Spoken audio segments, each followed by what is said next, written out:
mais tranquilo.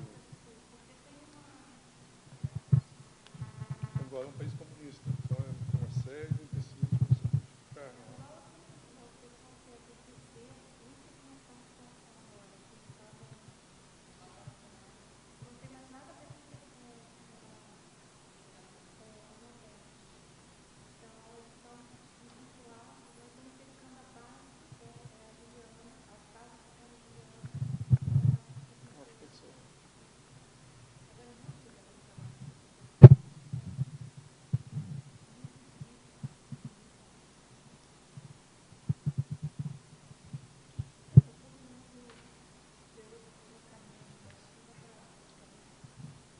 Curioso ouvir isso.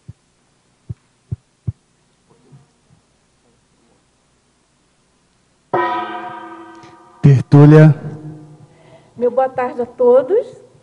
Hoje é dia 17 de outubro de 2013, é uma quinta-feira, nosso verbete é de número 2813, ele tem 5 páginas, 66 logias e 13 máximos. O tema de hoje é a evolução hominídea, da especialidade Evoluciologia, e ele foi redigido pelo professor Malcolm Tafner. O professor Malcolm é neoverbetógrafo, estreando hoje no Tertuliário, com o maior prazer. A gente está aqui muito bem acompanhado, vocês podem observar aqui. E em busca do serenismo, tá certo? Do Homo sapiens sereníssimos. O professor Malcolm, ele é graduado em computação, mestre em engenharia de produção, inteligência artificial e também doutor em engenharia de produção e inteligência artificial. Nasceu no Brasil, é natural de Blumenau, Santa Catarina, voluntário da Conscienciologia desde 89. Ele é autor de vários livros, Cérebro e Corpo no Aprendizado, Neurocomputação, Manga com Leite Mata, é isso mesmo? Eu pensei que não matasse. Depois você explica isso. Cenários da educação brasileira e a alfabetização ao alcance das mãos. Bom, então, em relação à definologia, a evolução hominídea é o processo de desenvolvimento gradual e contínuo das espécies primatas humanoides, desde os ancestrais primitivos, com base na teoria evolucionista, levando em conta, primordialmente, o acúmulo dos atributos genéticos através da relação, interação e iteração das mesmas com soma e a consequente ampliação da qualidade da manifestação na intrafisicalidade. Na pensinologia, o holopensene pessoal científico. Na fatologia, os fósseis hominídeos, a Eva mitocondrial, as espécies hominídeas do passado, a pré-história, os artefatos produzidos pelos antepassados hominídeos, a ascendência do Homo sapiens sapiens, os gêneros Australopithecus e Homo, o desenvolvimento de linguagem articulada, o início da tecnologia, a evolução do convívio em sociedade enquanto forma de sobrevivência, o início do desenvolvimento das sociedades modernas. Na parafatologia, a origem extrafísica da consciência, a paragenética, a recuperação de cões, as empatias originadas nos retroconvívios, o extrapolacionismo parapsíquico, os indícios da amparabilidade e assedialidades extrafísicas, as transmigrações extrafísicas, a escala evolutiva das consciências, a serenologia, a condição da consciência livre. Nós chamamos a atenção que na argumentologia nós temos 2 listagens, uma taxologia com 12 áreas de estudo com o objetivo de ampliar os conhecimentos da evolução hominídea e a relação com a conscienciologia. E também tem uma relação, uma listagem de 5 mecanismos convergentes para a evolução hominídea ao longo do tempo, de acordo com as especialidades da conscienciologia. E na remissiologia nós destacamos aceleração da história pessoal, animal humano, ciclo evolutivo pessoal e faixa conscienciológica. Na frase enfática, o entendimento do desenvolvimento da espécie hominídea amplia a compreensão do processo da evolução da natureza humana no planeta Terra nos últimos 3,5 milhões de anos. E na questionologia, você já refletiu sobre o esforço das consciências nos últimos 3,5 milhões de anos para aperfeiçoar o som hominídeo? Já pensou sobre a evolução da consciência, considerando a condição evolutiva nos últimos 100 mil anos? Bom, e aqui na mega-análise do João Paulo, nós temos desenvolvimento, hominização, adaptação, espécie, biologia, genética, cronologia, continuidade, grupo-carmalidade, serialidade, sobrevivência, evolucionismo, evolucionpensenidade, evoluciologia, antropologia, cerebrologia, sociobiologia, primatologia, hominologia e intrafisicologia. Agora, professor Malcolm, antes de iniciarmos as perguntas, eu gostaria que você falasse um pouco, a gente sempre faz essa pergunta clássica, né? De por que você pensou nesse verbete, qual a sua relação com esse tema, seu interesse assim mais especial. Bom, vamos lá. Daria 2h30 para falar sobre isso, mas vamos sintetizar. Bom, primeiro, obrigado pela oportunidade de apresentar o verbete, que é um trabalho que eu venho fazendo há muito tempo. Então, e foi um esforço aí, o último da Rosa, em cima do meu verbete, e foi até surpreendente. Eu ficava, nossa, como a Rosa está rápida, e ela ia me dando os retornos mais rápido do que eu dava para ela. Então, Rosa, muito obrigado pelo apoio nos últimos dias aí, que foram bem intensos. Mas, vamos lá. Aconteceu o seguinte, Dulce. Há muito tempo atrás, eu estudava inteligência artificial. E na área de neurocomputação, neurônios artificiais especificamente. E fazia lá os modelos matemáticos e tal. E chegou um ponto lá de encruzilhada que a matemática ela se distanciava tanto da biologia que não só se chamavam de neurônios artificiais, não eram. Então, o que eu fiz? Eu lembro que eu procurei meu orientador de doutorado na época, Bárcia, eu cheguei assim, Bárcia, é o seguinte, eu vou estudar lá com o pessoal da biologia, não com o pessoal da matemática, para fazer uma rede neural diferente. Aí ele até brincou, Malcolm, desde que... Aí assim, mas que pessoal? Aonde? Como? Não, eles fazem lá, tem um mestrado em neurociência, eu quero ir para lá. E ele tem que autorizar, porque são disciplinas fora da grade do curso. Então, ele fez o seguinte comentário comigo, desde que você não volte como hamster, pode ir. E eu fui para lá. Então, comecei a estudar biologia. E aí fiz uma série de disciplinas de medicina. E aí desenvolvi uma rede neural totalmente voltada para a biologia, com o recurso matemático para simulação, mas ela é uma síntese muito forte da biologia. E aí achei interessante o estudo do cérebro humano. E aí comecei a estudar o cérebro. Nesse tempo, eu acho que eu já era voluntário do IPC. Então, aí apresentei um trabalho num congresso que teve, olha onde vai parar isso, no Rio de Janeiro, lá na Glória. Teve um congresso, uma vez eu participei desse congresso e apresentei esse trabalho. E, saindo de lá, vou mais a fundo nesse negócio do córtex, do cérebro humano, com a inter-relação consciencial. Chegou um ponto que eu estava escrevendo um livro só sobre o assunto e vi que... E aí veio aquela história, um dominó bate no outro. Então, chegou um ponto que, putz, eu vou precisar aprofundar o desenvolvimento do córtex. E aí eu comecei a estudar hominidiologia, hominologia, assim por diante.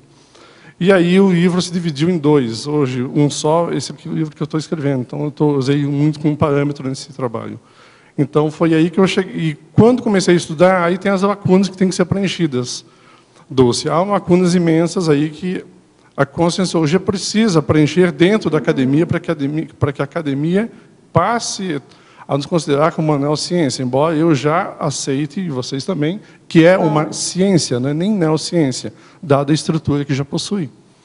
Então, nesse caso, a tentativa aqui é de preenchimento de lacunas das teorias acadêmicas clássicas. Esse é o objetivo. E você está escrevendo um livro, então, sobre isso? Exatamente sobre isso. Onde eu ponho darwinismo mais conscienciologia. Eu não contraponho os dois. Pelo contrário, eu somo os dois. Complementam, claro. Exatamente. Ah, que interessante. Mas o objetivo bom.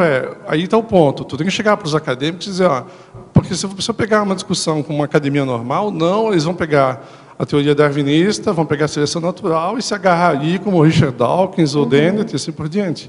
O ponto é, não, peraí, gente, vamos pegar outros cientistas que trazem à luz, por exemplo, a reencarnação ou a ressoma. E aí, como é que os dois se encaixam? Então, cria uma dúvida, faz um abismo nesse momento. Então, tu tem que diminuir esse abismo. Essa sua pesquisa está bem dentro do objetivo da revista Interparadigmas, né? Muito dentro. Você deve estar preparando alguma coisa nesse sentido. Não publiquei na primeira versão, porque não deu tempo. E até briguei, eu e outros lá com o Alexandre. Porque o Alexandre ele deu um prazo muito curto, eu, no meio da reaprendência, aquela coisa toda, não consegui, né?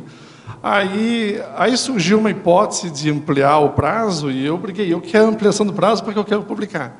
E o Alexandre, não, porque nós temos que ser rígidos e tal. Então, tudo bem, então vamos em frente, fica para a próxima. Olha, eu tenho uma proposta para você. Você faz um estágio escrevendo verbete, no ritmo da verbetografia, tá certo? Certo. E aí você entra aí no ritmo também da Interparadigmas. Tá certo? Interparadigmas é anual, é mais simples. Então, eu vou ter um ano agora para escrever o próximo Então, você escreve vários verbetes e vai esquentando as turbinas. Uma boa ideia, é uma ótima ideia, Dulce. Vamos lá, a gente tem já algumas perguntas de teletertulianos. Então, a primeira pergunta, ele coloca assim, você, por favor, esclarecer sobre o último item da coloquiologia. Quando descemos das árvores, se refere aos macacos? Desculpe, eu não... Primeira página. É o meu primeiro verbete, eu não sei bem a ordem. Qual então é você vai na primeira página. Tá, já achei. Seção coloquiologia, é a última aí. Perfeito. Tá? Expressões populares, né? E então homem das cavernas, homem neandertal, homem de Java, macaco nu, macaco bípede, e quando descemos das árvores. A última citação. A última? É a coloquiologia. Quando descemos das árvores, você se refere aos macacos? Não, os macacos não desceram das árvores. Nós descemos. Então, há uma confusão que diz o seguinte, que nós somos descendentes. Isso é muito antigo. Nós descendemos dos macacos. Não. O Darwin foi muito criticado por isso quando ele defendeu a teoria da seleção natural dele. Thomas Huxley foi um grande defensor do Darwin, que ele mesmo não se defendia. O ponto é, nós e os macacos temos ancestrais em comuns. Ou seja, na cadeia evolutiva, há milhões de anos atrás, nós e eles compartilhamos os mesmos genes no mesmo ancestral. Que, por um monte de razões que aqui não vale discussão nesse momento, houve essa divisão. Então, os macacos são muito próximos da gente, inclusive, são primos nossos. Para ter ideia, o orangotango, vamos pegar, o pessoal fala mais de macaco por causa da popularização, né, pela TV americana, de macacos, chimpanzés, né? Vamos pular para os orangotangos. O orangotango está mais distante do macaco, do chimpanzé, do que ele de nós, geneticamente falando, para ter ideia. Ou seja, a raiz do orangotango é mais antiga ainda. Então, ou seja, entre os grandes primatas, que nós nos incluímos neles, há um distanciamento genético, inclusive, entre eles, entre nós. Uhum. Não sei se deu para responder a pergunta. Claro que deu, perfeitamente. Agora, estou aproveitando para aprender com o seu verbete. Na sexta linha da fatologia, o senhor pode explanar mais sobre a cronologia da evolução das espécies hominídeas? Vamos lá, sexta linha. 1, 2, 3, 4, 5, 6. A evolução do soma? A cronologia da evolução das espécies hominídeas. Isso. Perfeito.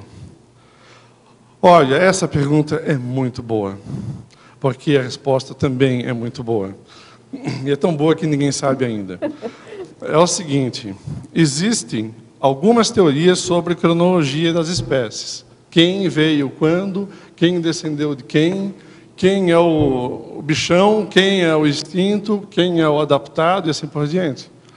Existe uma cronologia? Claro que sim, por regiões, porque fósseis, tanto que eu ponho na fatologia, fósseis hominídeos, são fósseis encontrados e ninguém pode fechar os olhos.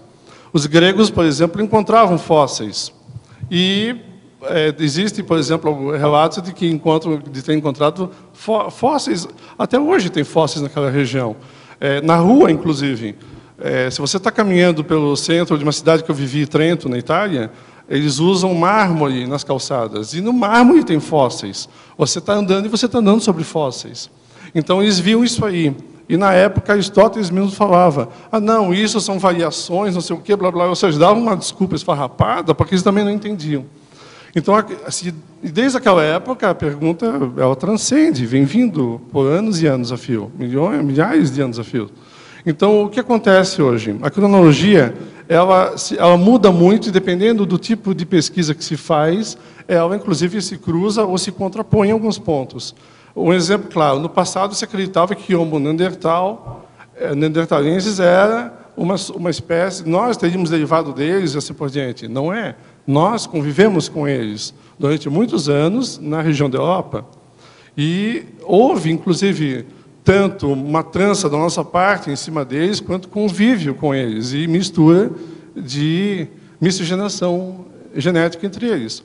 Então, você passa a ter a linha da evolução um pouco mais complexa.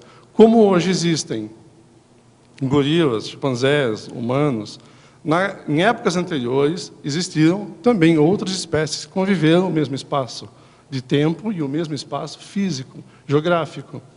E na verdade, continua.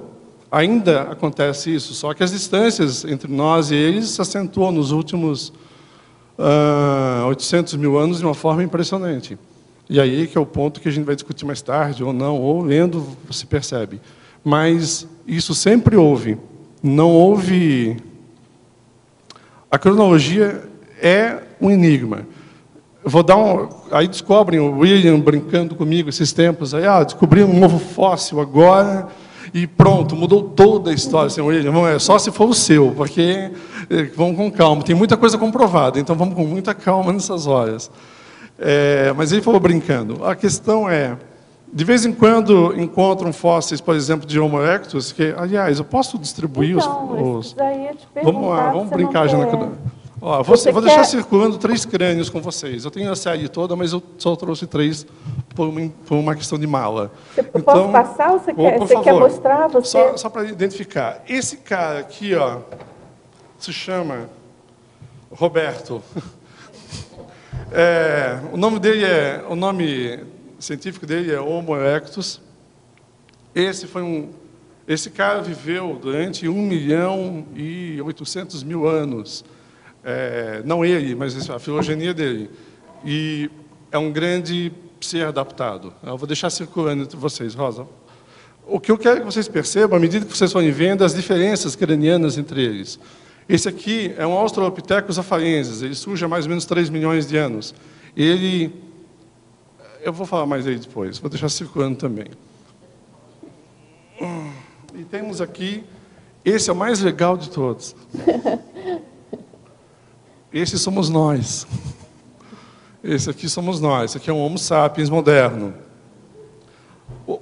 A capacidade... Reparem em 2 coisas. 3. Eu vou pedir para que vocês percebam 3 coisas essenciais nesses três. Esses fósseis são de estudo científico, não são brinquedos, tá? Só para vocês terem uma ideia. Então, o que vocês estiverem vendo neles não são reproduções. São cópias idênticas de artefatos encontrados para estudo. Esse cara aqui, reparem, na região maxilar, onde vai ter o músculo que passa por dentro desse osso. Reparem nas saliências supraorbitais aqui na frente. Reparem no volume craniano e na dentição. Tá? Malcolm, quando você for mostrar de novo, mostra para cá por causa da câmera. Desculpa. Tá? Era Me até perdoa. bom voltar. É que eu estou... Para o teletertuliano. Eu sei. Tertuliano. Para onde é que eu estou? Mas Qual é a câmera lá. que está me filmando? Só para mim ter uma ideia. Tem Aquela? 2, Assim? 2. Tertulianos, tertulianos, me desculpem. Eu vou dar uma nova rodada para vocês. Rosa, passa aqui. Esse aqui, pelo menos. Então, pessoal, esse aqui é o crânio de vocês Esse e o vale meu. a pena você explicar de novo. É que é o seguinte, quando passarem os outros crânios aqui, reparem, se vocês conseguirem no vídeo, as diferenças de face, dente e crânio. Mas isso é tudo, mais ou menos. A dentição é muito importante. Ela serviu como datação para a maioria das espécies, porque é difícil encontrar um crânio bonitinho há 5 milhões de anos. Pode ir circulando, por favor. Mostrar? Vamos lá, então. Tertulianos. Esse aqui é um Homo erectus. Eu respeito muito esse cara. Por quê? porque ele viveu durante alguns milhões, quase 2 milhões de anos. A nossa espécie só tem 100 mil anos, gente. 200, dependendo do tipo de consideração que você fizer. Esse cara que viveu por 1.800.000 anos. Então, e esteve em parte da Europa, Ásia, África e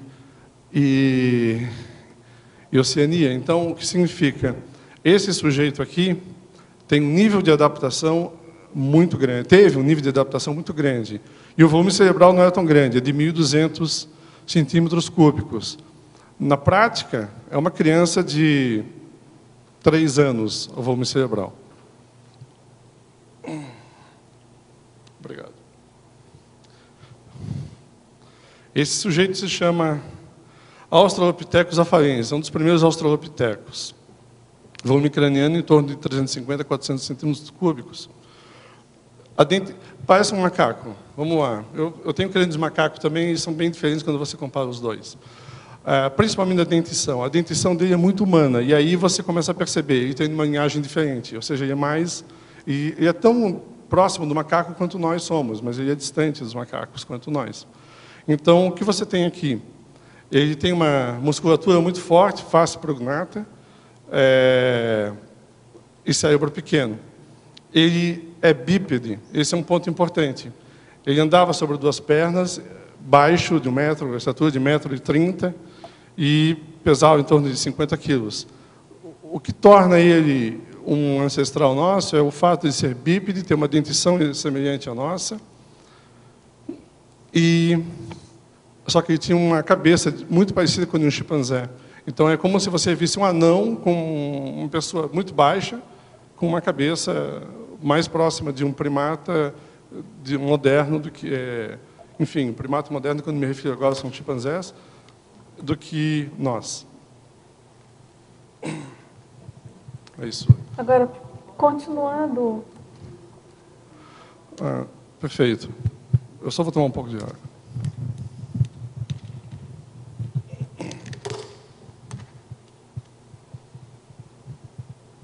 A diferença entre os três é o seguinte, é cronológica.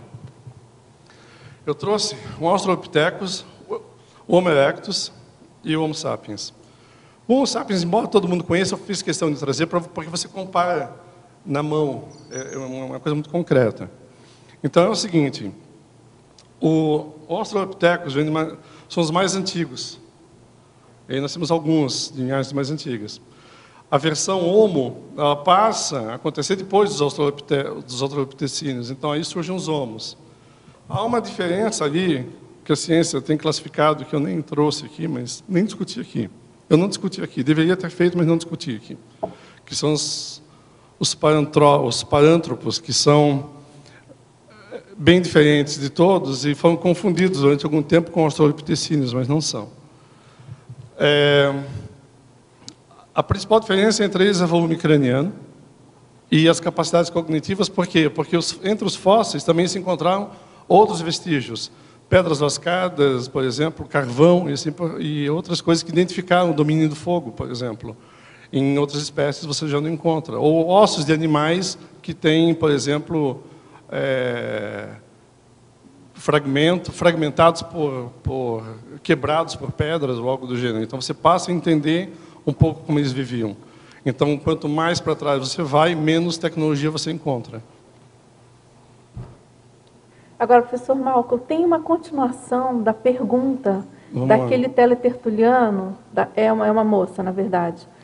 Ela pediu, então, para você falar da cronologia e ela pergunta também na parafatologia, na penúltima linha, quando você coloca sobre as transmigrações extrafísicas. Ela pede para você comentar também. Ótimo, vamos lá. É na página 2, então. Só deixa eu ver o que eu pus antes, porque tem um crescendo que eu fui botando. Curso intervensivo pré-somático e transmigrações extrafísicas. Tá, por que eu botei isso aí? Porque é o seguinte. Vamos lá. Se eu partir do princípio que nós viemos de outras dimensões, não quer dizer que necessariamente a gente tem que estar ressomando no planeta Terra o tempo todo. Ou que tenha nascido, vamos chamar assim, aqui, e ressomando eternamente 10 milhões de anos aqui. Posso ter vindo de outro lugar.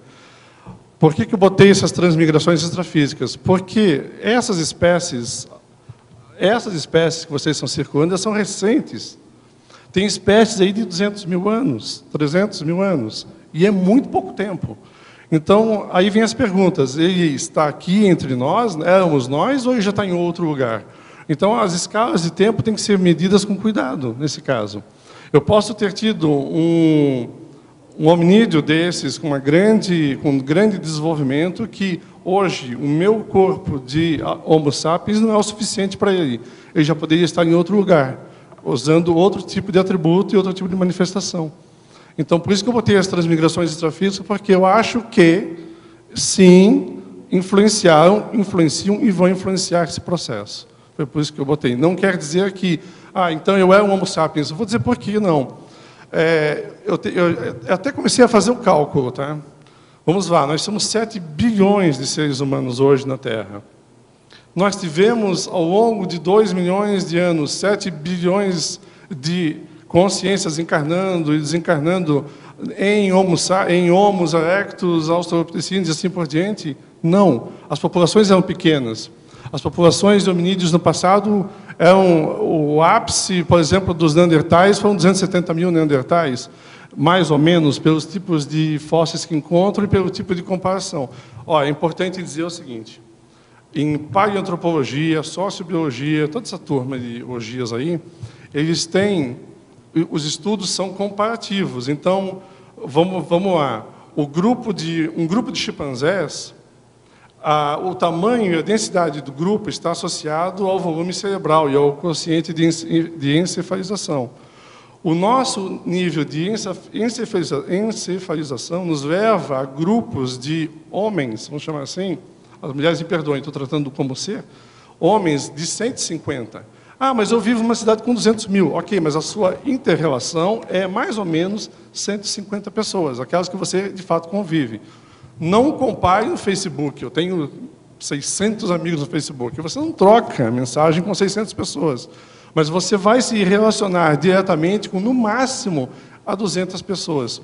Então, esse tipo de escala é medida por volume cerebral. Foi feita essa comparação. E aí se chega a um ponto de tamanhos de grupos. Então, os grupos do passado e os grupos de fósseis encontrados lá em cavernas, em abrigos muito primitivos, eram de até 50 indivíduos. E, a partir daí, em zonas distantes, você passa a ter mais ou menos uma ideia das populações. Então, não éramos muitos. Para ter ideia, em um período interglacial, se eu não me engano, se é glacial ou interglacial, a nossa espécie não teve 10 mil indivíduos, nós quase fomos extintos. Então, se eu tive, no momento, 10 mil indivíduos, e hoje somos 7 bilhões, houve transmigração, ou uma bactéria evoluiu bem rápido. Então, nós temos aí alguns lapsos que me forçam a crer nessa transmigração. Agora, ao verbetógrafo. Na fatologia, na página 1, primeira linha, você coloca as mitocôndrias, usinas energéticas celulares, só são transmitidas. Não, você fala sobre a Eva mitocondrial, não é isso? Isso. E então ele coloca as mitocôndrias, usinas energéticas celulares, só são transmitidas pela linha materna, tendo daí surgido o termo Eva mitocondrial. Onde surgiu esta Eva mitocondrial? Em qual local do globo e quando? É uma boa pergunta. Depende da escala de tempo que ele estiver disposto a retroceder. Normalmente, o pessoal associa a Eva mitocondrial aos hominídeos encontrados na África, na região do Quênia, Tanzânia, essa região ali, são os mais antigos fósseis. O mais antigo, de fato, é um macaquinho pequenininho que é chamado de Ardipithecus ramidus, que é bem pequenininho. Que você vai dizer, isso é um macaco. Isso é um macaco desses aí pendurado em árvore. Esse é o... E por que ele não é um desses pendurados em árvore? Por causa da dentição dele. O tipo de esmalte que tem na dentição dele é o mesmo que tem nos grandes primatas. Então, houve uma evolução, ou seja, no dente identificou. Ele tem o mesmo processo que nós. Mas o termo Eva mitocondrial foi dado por esse motivo. Por quê? Por causa da questão genética, não por causa da questão morfológica. Esse foi o motivo. Seria o mais recente ancestral comum, não é isso? Não tem essa tese? O que você acha? É esse o conceito? Vou ou tem voltar ao outras? ponto. Vou voltar ao ponto. Se você pegar um Australopithecus, perdão, um Paranthropus boisei, esse é o nosso mais recente? Não. Por quê? Porque extinguiu. Então, esses caras todos extinguiram. Então, qual deles nosso ancestral? Por que nós não somos descendentes desse cara, especificamente? Desculpa, eu sou muito informal dando aula e eu estou sendo bastante informal aqui. Por que ele não é o nosso Adão, nossa Eva? Porque se você pegar o crânio dele, ele está muito para gorila, só que ele está muito distante do gorila. Então, houve um gene dele que compartilha com o gene da espécie goriline, que é o gorila. Então, você vai ter aí, só como... mas qual é o detalhe? Se você pegar um crânio de um gorila, ele, na área sagital, ele é pontudo aqui em cima. Ele tem tipo aqueles caras punks, assim, que usam... O Reinaldo... Não, como é o nome daquele jogador de futebol? É uma crista. Não. Aquele que faz bastante sucesso. Eu não vejo futebol, gente. Neymar. Ele não usava o negócio, ele não tinha um... Pois é, o gorila é assim, tá entendendo? E o Paranthropus boisei também. Então você diz, mas ele tem... Aí vem a questão, é difícil determinar quem foi. Esse não foi, ponto. Aí quem são os outros? Aí começa o tabuleiro, os dados e a roleta rodando.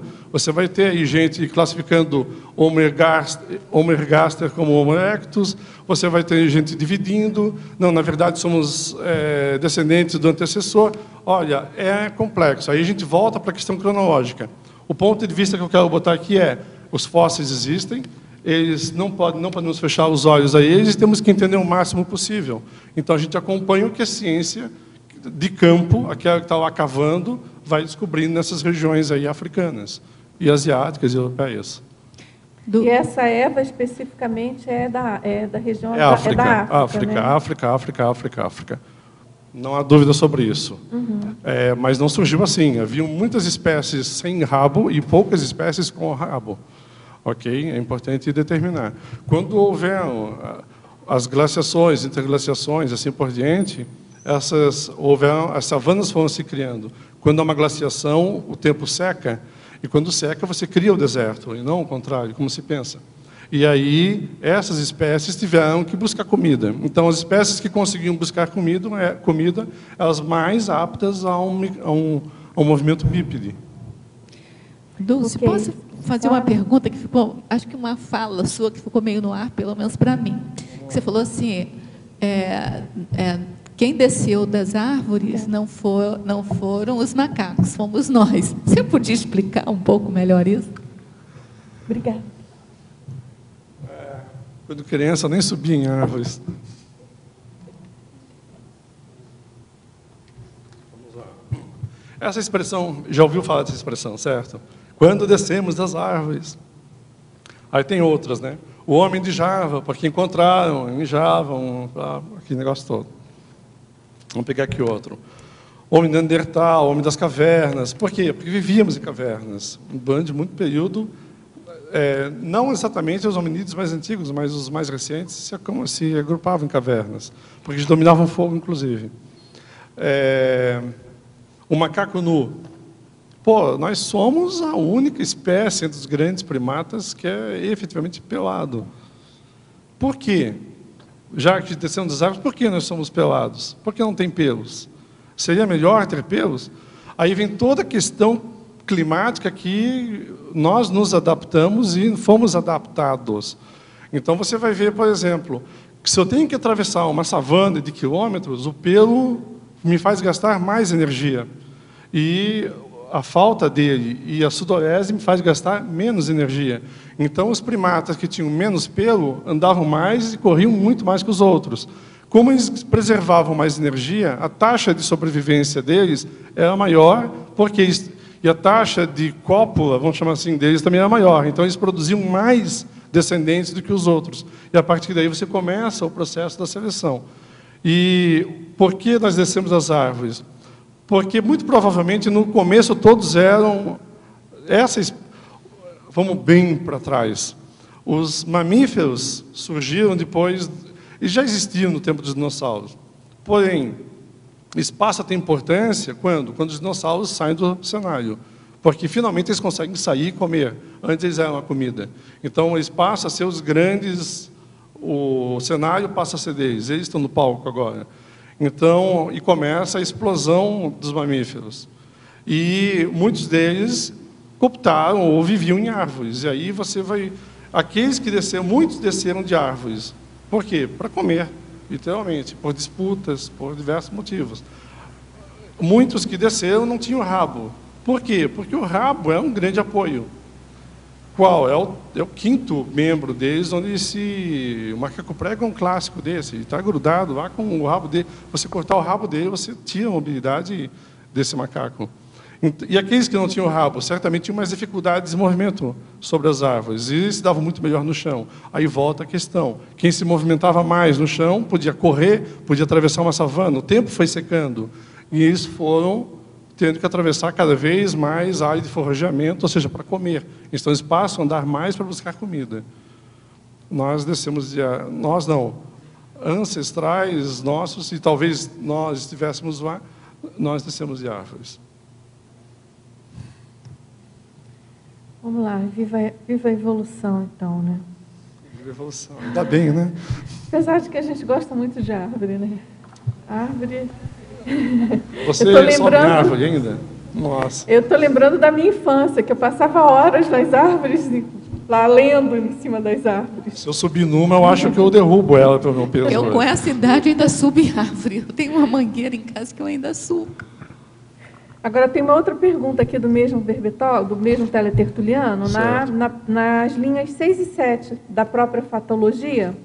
Ele pergunta como foi feita a cronologia da evolução das espécies hominídeas, se existem algumas lacunas nos registros fósseis encontrados até hoje. A pergunta é muito legal. Então, vamos lá. A data é feita por datação e por similaridade morfológica. E, obviamente, pela região onde é encontrado. Em florestas tropicais, é mais difícil encontrar, por causa da umidade, ela destrói rapidamente. Então, em regiões áridas, é mais fácil de encontrar porque preserva. Porque preserva o fóssil. O ar seco, o deserto em si, é muito bom para preservar, tanto que se encontram muitos dinossauros, por exemplo, na Patagônia, aqui perto da gente. Tem diversos museus paleontológicos na Patagônia. Eu recomendo que vocês visitem, porque são fabulosos, na região da Patagônia. Então, vamos lá.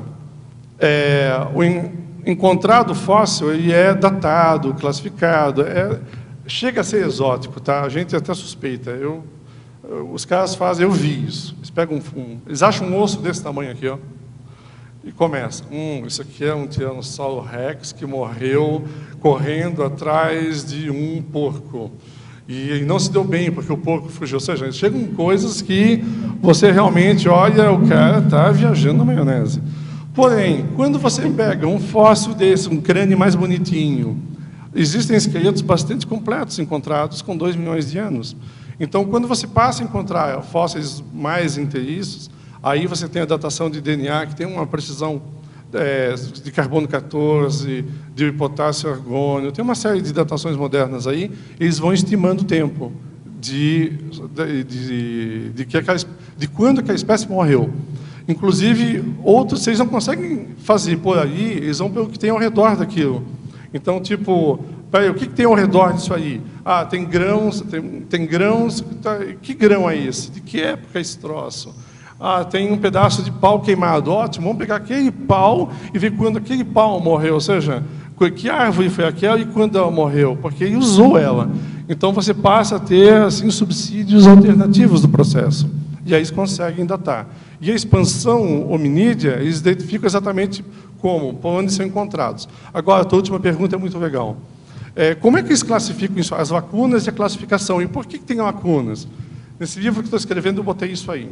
O Richard Dawkins, há muitos anos atrás, escreveu um livro chamado Escalada no Monte Improvável, que ele fala só sobre seleção natural. Ele não fala sobre evolução homem, só evolução de espécies e conchas, e como se desenvolveu o olho, um monte de coisa assim.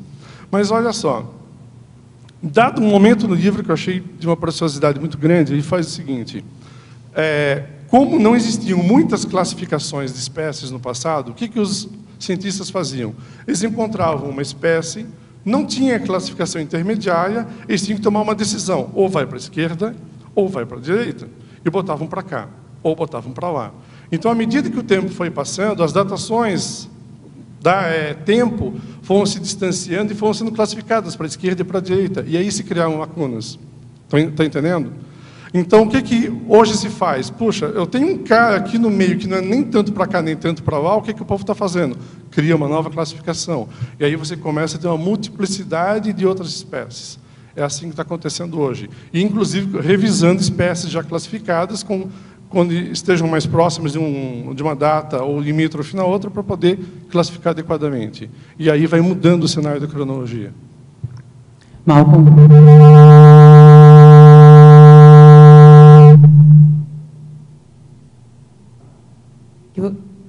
Alô, eu queria que você retornasse de novo só em termos de ancestralidade dos 3 crânios que você trouxe. Você poderia classificar a ancestralidade deles?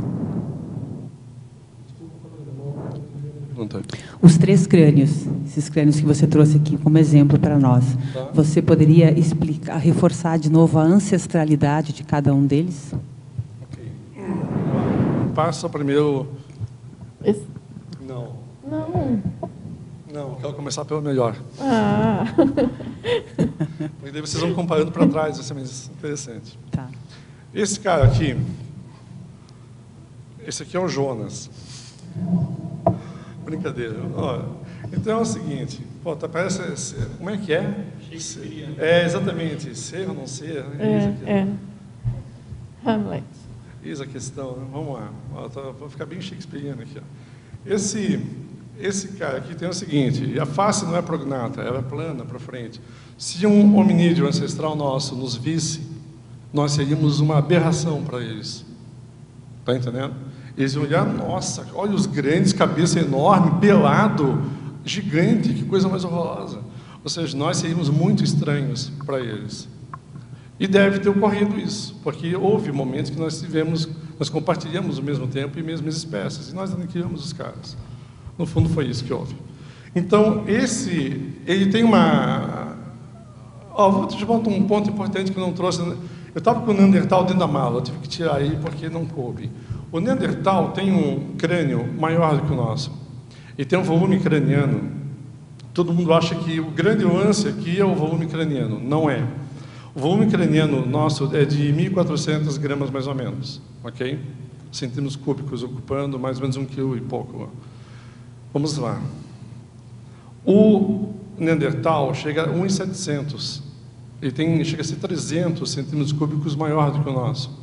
E aí vem as perguntas. Então, por que eles não são mais evoluídos?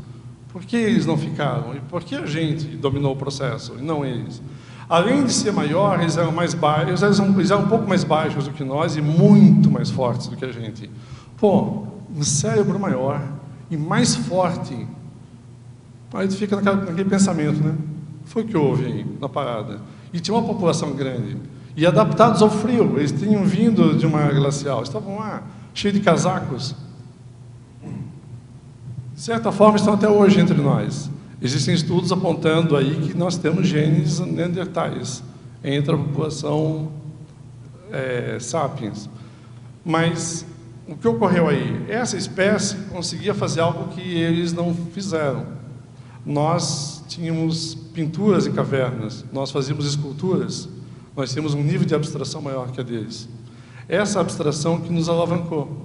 Então, nós conseguimos imaginar muita coisa à frente deles, coisas que eles não chegavam lá. É a abstração da abstração. Nós fazíamos equipamentos que eles não conseguiam. Eles passavam a reproduzir os equipamentos que nós desenvolvíamos. Só que como nós criávamos os equipamentos, eles não conseguiam, nunca nos alcançavam. Isso impactava na sobrevivência, então, diretamente. Vamos pegar o outro aqui. Só uma coisinha, o tipo de dente, nós temos 2 tipos de dentes aqui, tanto para corte quanto para mastigação. É próprio para carnívoros aqui. E nós temos a musculatura facial é muito pequena desse aqui. Vamos pegar o nosso mais antigo aí, obrigado, Dulce, é esse mesmo. Esse mesmo? Esse aqui é um Australopithecus. Aí você vai ver uma face prognata desse desse sujeito aqui, ou seja, botada para frente. Um cérebro pequeno, os dentes muito parecidos com o nosso, então ele tinha uma alimentação muito parecida com a nossa, onívoros, eles eram. E aí você vai ver algo diferente aqui, que é o espaço que você encontra aqui de musculatura. Então ele tinha uma mastigação pesadíssima, ele passava muito tempo mastigando. Isso quer dizer o quê? Que nós somos muito mais carnívoros do que eles foram. E qual é o lance do ser carnívoro? A quantidade de proteína na carne é muito grande. Então você vai comer carne. Vamos pegar uma vaca aí, uma vaca no campo. Ela passa o dia ruminando. Por quê? Porque aquilo não tem proteína nenhuma. Então ela tem que passar o dia comendo para sustentar o corpo que ela tem. Esse sujeito também teve esse problema e teve que mastigar muito para sobreviver. Nós não. Como nós dominamos outras técnicas, tipo o fogo e a alimentação pré-cozida no fogo, e aí diminuindo, inclusive, mudando o metabolismo, porque diminuiu o tempo de digestão, o que aconteceu ali? Nós passamos a ter um tipo de alimentação muito mais rica do que a deles. Então, eu como 2 vezes por dia e posso passar o resto do dia subindo em árvores, descendo de árvores, brincando. Eles não tinham esse tempo, porque estavam sempre deficientes em alimentação, estavam sempre na busca de comida, muito mais do que a gente. E hoje tem supermercados, tal, é bem melhor. Vamos ver aí o nosso. Esse aqui é um intermediário legal. Esse eu gosto muito. Realmente apareceu 1.800.000 anos em pé, é muita coisa, gente. Esse sujeito aqui, ele também tem musculatura pesada, mas tem um crânio razoavelmente grande já, de 1.200. E você vai ver aqui uma face levemente prognata. A espécie Homo sapiens arcaico, que é anterior à nossa, é bem menos prognata do que a deles. É igual à nossa, mas tem essa saliência aqui, orbital e supraorbital, também não como essa aqui, mas um pouco mais do que a nossa. Então você passa a ter que o nosso crânio foi achatando ao longo do tempo. Perdão, a nossa face foi achatando e o crânio foi expandindo, se tornando cada vez mais arredondado e menos achatado. Não sei, ajudou? Ajudou bastante, obrigada. Professor, aqui no ar, do outro lado. Na página 2, me parece, no seu registro, tem, bem no final da página, é o 3º item de baixo para cima, paradoxologia. Uhum. Essa paradoxologia, ela se casa com o item da página 4, a hipótese. Então, juntando os dois, eu vejo assim que... Você está falando do paradoxo da consciência superlúcida, restringida pelo soma primitivo. E depois continua ali na hipótese, depois na página 4. Legal. Legal. Você concorda que existem limitações no teu corpo? Sim. O meu também. Uhum. E se eu tiver um problema cardíaco, tem mais ainda. Uhum. Certo? Se eu tiver um outro tipo de problema, asma, tem mais ainda, e assim por diante. Não vou nem discutir consciência da lucidez ainda, estamos só discutindo as questões físicas. Tá? Então, dependendo do corpo que você habita, você vai ter limitações físicas, de movimento, disso, daquilo e assim por diante. Não vai ser diferente na tua manifestação, vamos chamar, de consciência. Então, você tem limitações cognitivas do teu córtex. Se você tiver, por exemplo, uma lesão no córtex, por algum AVC, você já vai ter limitações de manifestação. Sim. Está entendendo? Sim. Então, se você falava se você tinha um tipo de especialidade enquanto consciex, uma vez consciente, você passa a ter limitações de que esse córtex não possui. Você vai ter que desenvolver de novo nesse córtex, porque você talvez não consiga fazer essa transferência daquelas informações para esse córtex, porque aqui você usa esse córtex para se manifestar.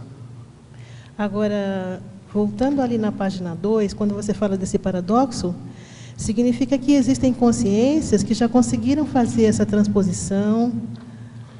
Aí é o paradoxo da consciência superlúcida, restringida pelo soma primitivo. Se nós considerarmos que hoje já tem consciências mais evoluídas, é possível que naqueles corpos ali elas estivessem com outros atributos, Mas se ouvir... Sim, um parapsiquismo, por exemplo. Ah, tá. Se uma dessas veja bem, ele não tem que saber o futuro da humanidade, certo? Vamos pegar um Homo erectus aí, ele não tem que saber o futuro da humanidade e que um dia vai ter Foz do Iguaçu e tal. Qual é o limite dele? Basta um pingo de parapsiquismo nele, que ele já vai ter atitudes diferentes em relação ao grupo, que podem perpetuar o gene dele para frente. Tá certo. Está entendendo? Tá ótimo. Obrigada. Assunto aí, essa ideia, eu queria, assim, eu fico intrigada, assim, a discrepância, né? A gente conhece pessoas que são muito inteligentes, têm até lucidez extrafísica, tudo, mas por que ainda o soma, a instintividade ainda domina a consciência? Porque você vem estudando aí, né, aqui no Crescendologia, você coloca crescendo evolutivo genética para genética. Né? Por que ainda acontece da consciência de rejeitar, por exemplo, o gênero, não conseguir aceitar o gênero que tem? O teu nome é Keiko, né? Keiko, desculpa. A gente se conheceu formalmente hoje, né? Keiko, você respira, você pensa para respirar? Não. Você tem um sistema nervoso autônomo, que pensa para você, vamos chamar assim, que faz todo o seu sistema homeostático funcionar independentemente do que você faça. Perfeito? Você pode até controlá-lo mediante a tua força de vontade, ok? As tuas energias. Porém, ele vai funcionar independentemente do que vai acontecer. Então, existe uma série de sistemas orgânicos que estão aqui para te ajudar, porque sozinha você não vai controlar eles. Se você tiver que pensar para respirar e tomar banho ao mesmo tempo, você morre afogada. Está entendendo? Então, eles vão trabalhar por você. Eles estão, isso quer dizer o quê? Nós não dominamos o nosso corpo como nós achamos que dominamos. Você e eu somos mais bichos do que nós dois achamos que somos. Está entendendo? Então, tem uma série de sistemas internos teus que vão ser ativados instantaneamente quando alguma coisa acontecer. Por exemplo, se eu pegar uma agulha e te espetar, instantaneamente tu vai reagir, tu vai ter a reação. Ah, mas eu deveria ter controlado aquela dor. Você nem sabia o que estava acontecendo. Então, você não consegue fazer cócegas em você. Está entendendo? Se você fizer, você não sente. Se eu fizer, você sente. Ou seja, são uma série de sistemas intrínsecos que existem dentro de você e funcionam. Você é um computador. E você, por exemplo, você está usando um notebook, não sei qual é a marca, de novo, ok. Você sabe como funciona a arquitetura dele internamente? Pois é, mas você usa. A lógica é essa, está entendendo? É um sistema que trabalha para você, tem tudo pronto e você passa a utilizar. Quanto mais você conhecer esse equipamento, mais você passa a usá-lo. E, no nosso caso, né, que a gente já tem conhecimento de que não é só o soma, né? Tem o psicossoma, energossoma e mentalsoma. O manual de instruções aumentou. Mais complexo, né? Que é Se o manual de instruções era só isso aqui, agora tem mais 3 em cima, no mínimo. Então, é isso aí, a gente tem que dominar mais manuais. É um desafio nosso, né? Eu me incluo nele, né? Óbvio. E muito. Certa vez, por exemplo, para ver a reação, né? É uma aula de estatística, sei lá, uma coisa assim. Eu estava sentado, uma lapiseira, e o meu colega na frente, prestando atenção na aula, e eu com a minha lapiseira. Daqui a pouco, aquela ideia bem de jirico, assim, eu vou espetar esse cara. Eu peguei a lapiseira e pau nas costas dele. Nossa, o pulo que esse cara deu. O cara deu um pulo, olha só, e pegou uma caneta na hora e começou, e foi para cima de mim com a caneta dele. Eu, calma, cara, foi uma brincadeira. Ele, brincadeira? Ou seja, veja a reação toda que surgiu nele. Isso, e a minha, óbvio, mas imaturidade da minha parte, mas veja a reação que causou. A reação dele foi instantânea, foi de sobrevivência. Então você tem um monte de genética aí que vai te manter viva. E que graças a ela, toda essa filogenia aqui dentro existe. Senão estaríamos extintos. Perfeito? Em parafatologia, você poderia falar um pouquinho da origem extrafísica da consciência? Onde é que nós estamos isso? Na página 8. Tem que aprender a ordem dos... Nossa, isso é um estresse quando estava escrevendo. Aí a Rosa... Já passou, né? A Nádia botava assim, a Rosa... põe lá no item tal, onde é que está esse item? E diz a ordem, aí ela um por um olhando. Isso é um estresse. Né? Vamos lá. Desculpa, parafatologia. Qual é a origem extrafísica da consciência. Ok. Eu botei ali na parafatologia como partindo de uma premissa.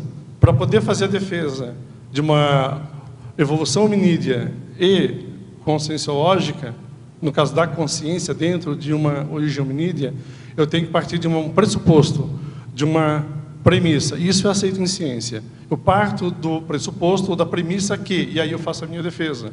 Perfeito? Como Darwin fez, já que estamos discutindo isso. E partiu de premissas. Então, eu parti da premissa, a origem extrafísica da consciência. É por isso que eu botei aqui.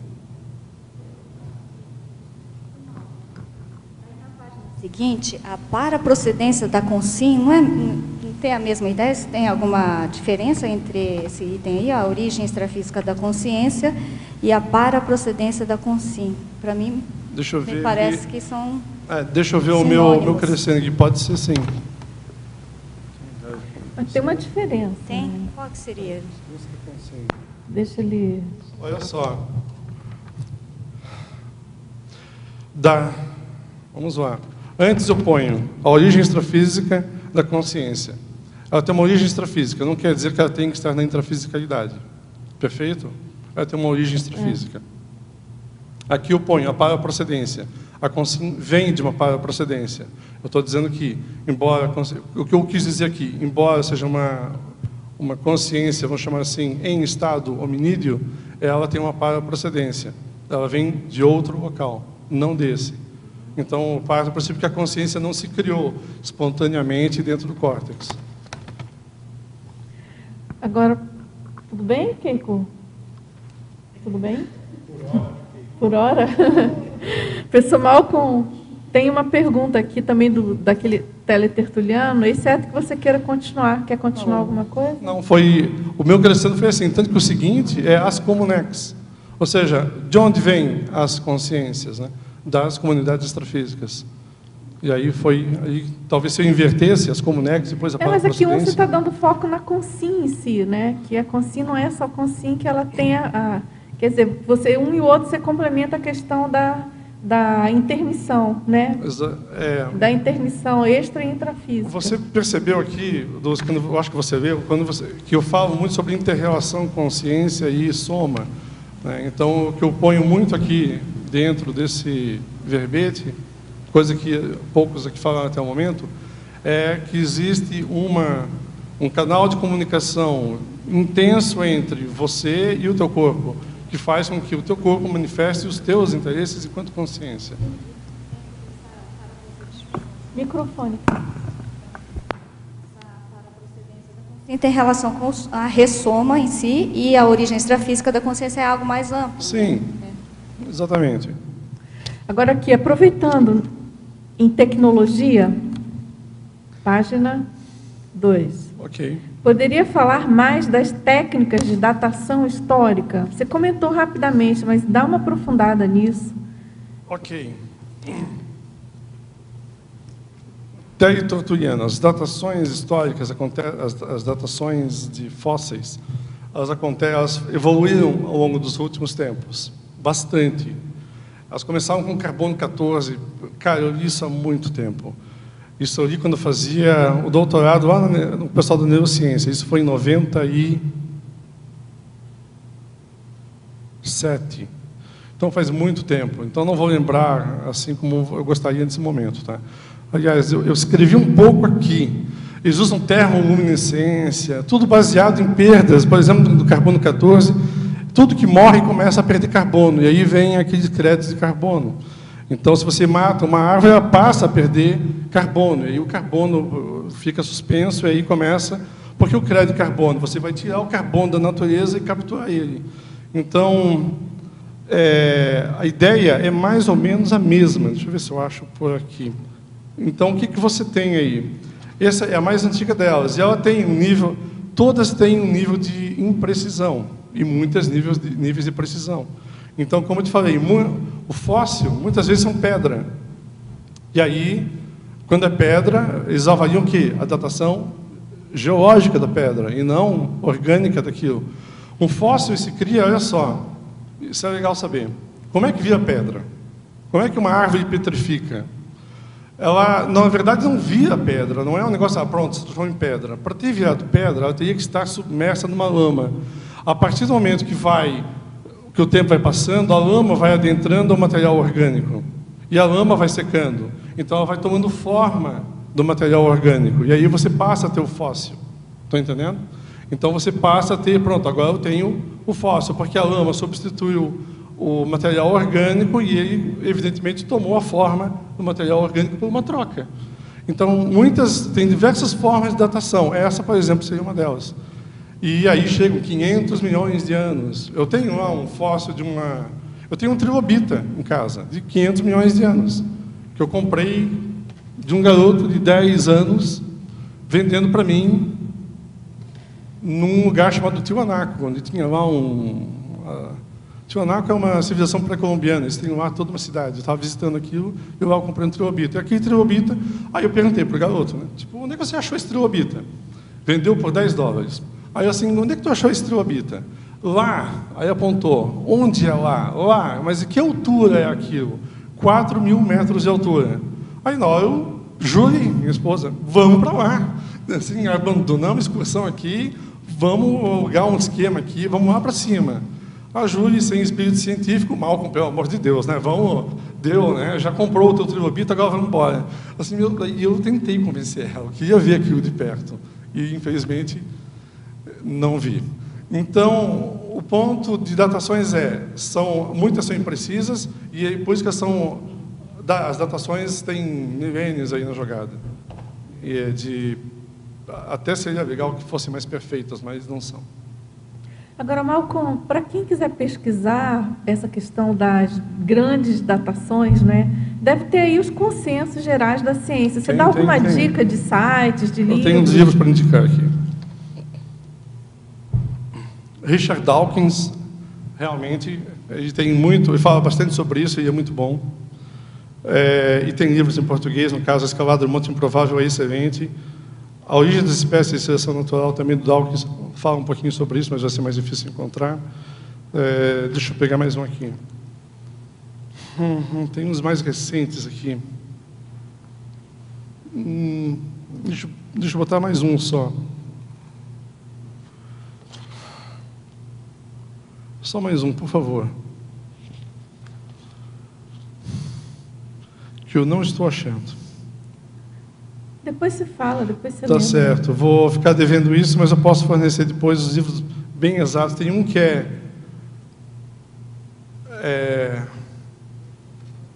Meu Deus, qual o título?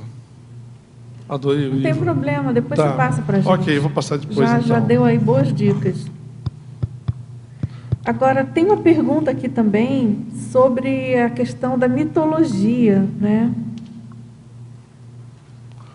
Posso falar? Apenas Mais uma Espécie, Robert Foley. Esse livro fala muito sobre isso. Esse é muito bom. Você tem o título aí, não? O título é Apenas Mais uma Espécie. Apenas ele mais uma espécie. Ele faz daí do USP, editora da USP. É de 93 o livro. Tá ótimo, muito bom. Obrigada, agradecemos aí. Agora, então, tem uma pergunta sobre mitologia. O que diz o mito da evolução única da matéria? Da unicelularidade, da unilinearidade, né? Deixa eu ver exatamente o que eu escrevi, que faz um tempinho aqui. O mito da descendência humana dos macacos, certamente. O mito da perfeição do som, isso é muito legal. O mito da evolução única da matéria, é isso que você perguntou? Isso, essa pergunta dele. Quando eu botei isso aqui, o mito da evolução única da matéria, eu quis falar mais da unilinearidade. De repente posso mudar aqui para ficar mais claro. Que todo mundo acredita que a evolução é uma linha reta. A única coisa que a evolução não é uma linha reta. A evolução é uma árvore, é uma galhada enorme, onde muitas vão terminando outras e outras vão chegando na ponta. Nós somos a ponta dessa galhada, nós somos o que sobrou, nós somos aqueles que não se extinguiram. Então nós somos vencedores. Não, porque há 100 mil anos atrás teriam outros. Então tudo depende da escala de tempo. Quando você está avaliando isso? Se eu for avaliar daqui a 1000 anos, talvez não existam mais chimpanzés. E aí, daqui a 1000 anos, você vai dizer alguma coisa sobre eles. Não, na verdade, se eu avaliar 1000 anos antes, como hoje, eles ainda existem. Tudo depende da escala de tempo. Então, a evolução não é unilinear, ela é multilinear. Agora, Malcolm, eu lembrei agora daquela hipótese famosa do professor Valdo, da teoria dos serenões, ressomando no planeta, não é, para fazer um upgrade no cérebro humano, enfim, da espécie vigente na época da ressoma deles. Eu queria ouvir você falar, abordar essa hipótese sob a ótica dos seus estudos. Eu queria complementar, que eu estava aqui com... É dentro dessa linha mesmo. Quando você falou que foi a abstração que fez o hominídeo chegar onde está, eu pensei exatamente isso, quer dizer, foi aquilo que diferenciou. Aí, eu acho que isso, a minha pergunta para complementar a pergunta da Dulce. Você acha que isso pode ter um ponto de encontro com aquela tua hipótese, não é hipótese, conclusão até, de acordo com os números, de que houve transmigração, e aí eu incluiria nessa transmigração esse papel de consciências mais evoluídas, porque a abstração é um atributo da consciência, não é do corpo, né? Perfeito. Aí, é só para complementar, que eu estava com essa pergunta. Eu adorei o que você falou, porque eu acho que tem muita lógica. De verdade. A abstração ela é um mecanismo imenso, já bastante explorado aí por teorias pigetianas, por exemplo. Quando surge a abstração, aí a criança passa a entender o outro, né? Até então ela está no mundo concreto. Quando ela abstrai, tipo, opa, agora eu consigo me botar na sua posição. Até então eu não consigo. Então o meu julgamento sobre você é falho. A partir do momento que ela começa a abstrair, ela passa a se botar na tua posição. Opa, agora eu entendo o que você sente em relação a mim. E aí começa toda uma série de teorias de desenvolvimento da abstração. Mas vamos lá. A abstração é uma ferramenta muito, muito forte. Ela permite, por exemplo, fazermos instrumentos para fazermos instrumentos. Então, quantos instrumentos, quanta coisa tem aqui que só foi possível porque outros criaram outros instrumentos. Que eu não sei como funcionam, mas eu sei como fazer outros a partir daquele. Então, a cadeia abstrativa, ela dispara. Ela dispara no processo.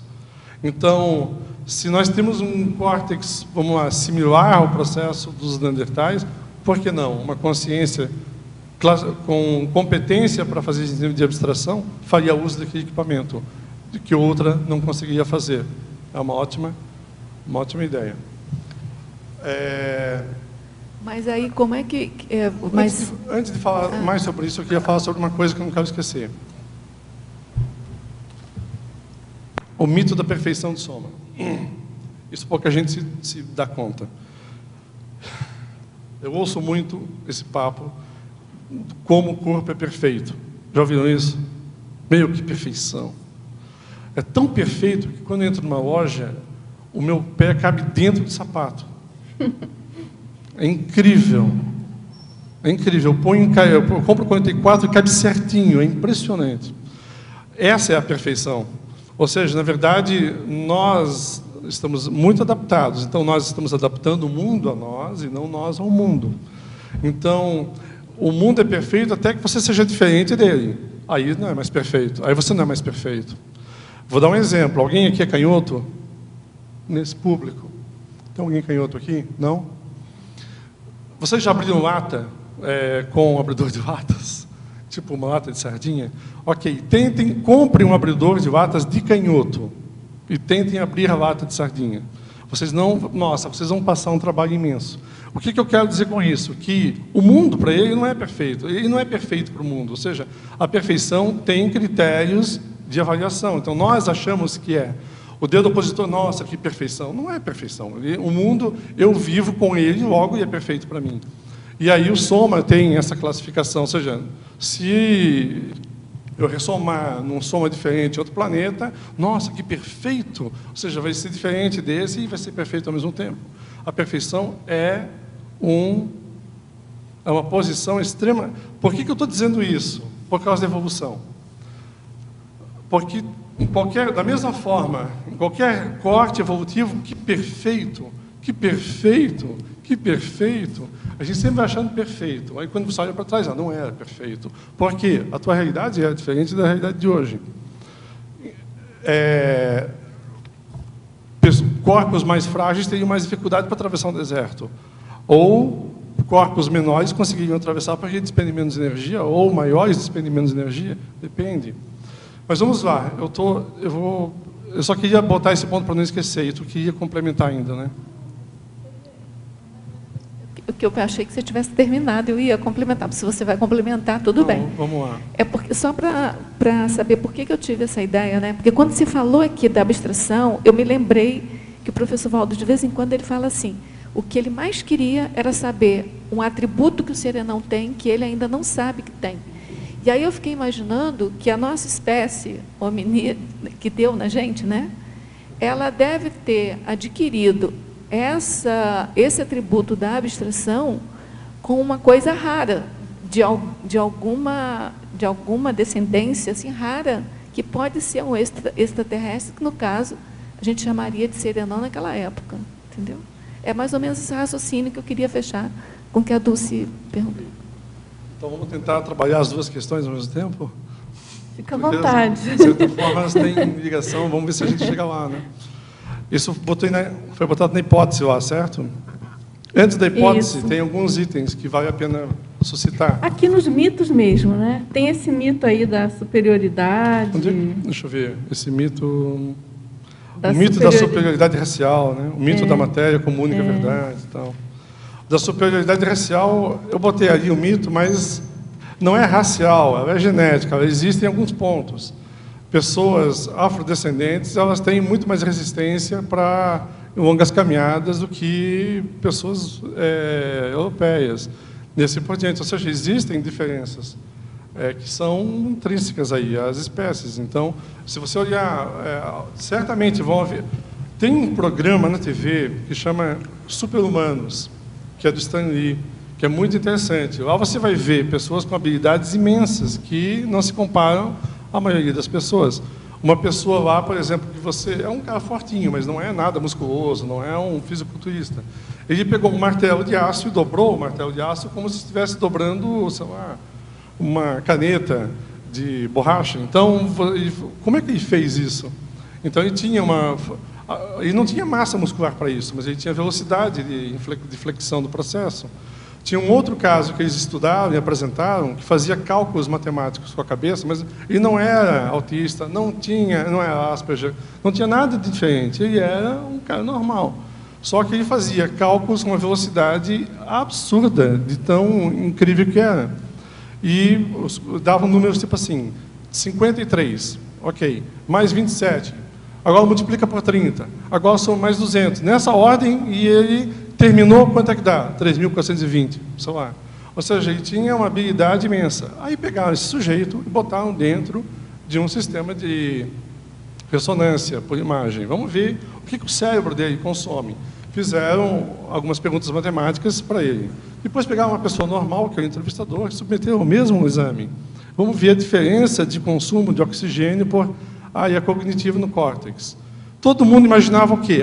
No cara que fez o cálculo vai estar mais aceso. Não. No cara que não tinha essa habilidade, estava super aceso. Exatamente. Ou seja, o normal lá, o entrevistador, fazia um esforço enorme para chegar naquele raciocínio. O outro sujeito é normal. É como perguntar 2, mais 2, mais 2, mais 3, mais 2, mais 1. Ou seja, a mesma coisa. Então, que conclusão você vai chegando? As habilidades existem. Assim como tem o contrário. Tem superdotados aí na jogada. Então, você vai ter pessoas com mais e com menos habilidades. Quando eu botei superioridade racial, a questão que eu quis botar aqui é de raça. Não é tão simples. Não é de raça. Ela é endogênica e espalhada pelo mundo todo. Ela não é filogênica. Ou seja, você vai ter uma pessoa lá com uma habilidade incrível, outra pessoa em outro lugar com uma habilidade incrível. E o contrário. Em outro ponto, uma pessoa com deficiências cognitivas em muitos aspectos. Então, se acontece para trás, acontece para frente. E para frente sempre é mais difícil de detectar, porque não é tão notável. Foi isso que eu quis botar na superioridade racial. Tudo bem. Tudo bem? Marco. Vamos lá. Não, senão tem um comentário sobre abstração. Não, ele vai comentar ainda. A hora que der para eu falar, você me diz aí, continua a tua... Não, se quiser falar de abstração, a gente segue mais um pouco antes de entrar aqui. Tá. Não, é que a gente está falando de abstração. E, às vezes, também, dentro dessa linha de visão de mundo, a gente achar que as coisas são perfeitas e tudo, também a gente acha que a gente faz abstração e os outros animais não fazem. E, na verdade, os outros animais também fazem abstração. Em níveis que a gente desconsidera, que a gente acha que pobreza, isso é, né? Que abstração é essa? Mas eles fazem. Recentemente, na Super Interessante, que não é aquela referência de ciência maravilhosa, mas pelo menos as referências a que eles fizeram lá eram boas, estavam mostrando, por exemplo, como a mosca faz um tipo de abstração para tomar certas decisões. A gente pode questionar um monte isso, mas se a gente for um pouco mais próximo da gente, olhar mamíferos mais próximos, olhar o gato, o cachorro, e o quantas abstrações eles fazem no processo de convivência conosco, ainda muito mais comandados pela genética e pela matéria, mas também com algum nível de abstração. Então, a gente, se for pensar em abstração, não é a abstração surgindo única somente no hominídeo, mas ela pode estar surgindo a todo momento em várias outras formas de vida. Agora estou falando da matéria mesmo, nesse sentido. E ainda, junto desse raciocínio, né, para uma questão que surge para a gente refletir, que é a nossa ideia, às vezes, de necessidade de intervenção para as coisas acontecerem. Isso é algo que eu questiono muito, né? A minha linha de pesquisa, eu comecei aí, foi dentro da física, dentro da cosmologia, e muitos físicos, e principalmente astrofísicos, astrônomos, eles começam a dar uma desmistificada no mundo, eles começam a olhar o mundo assim.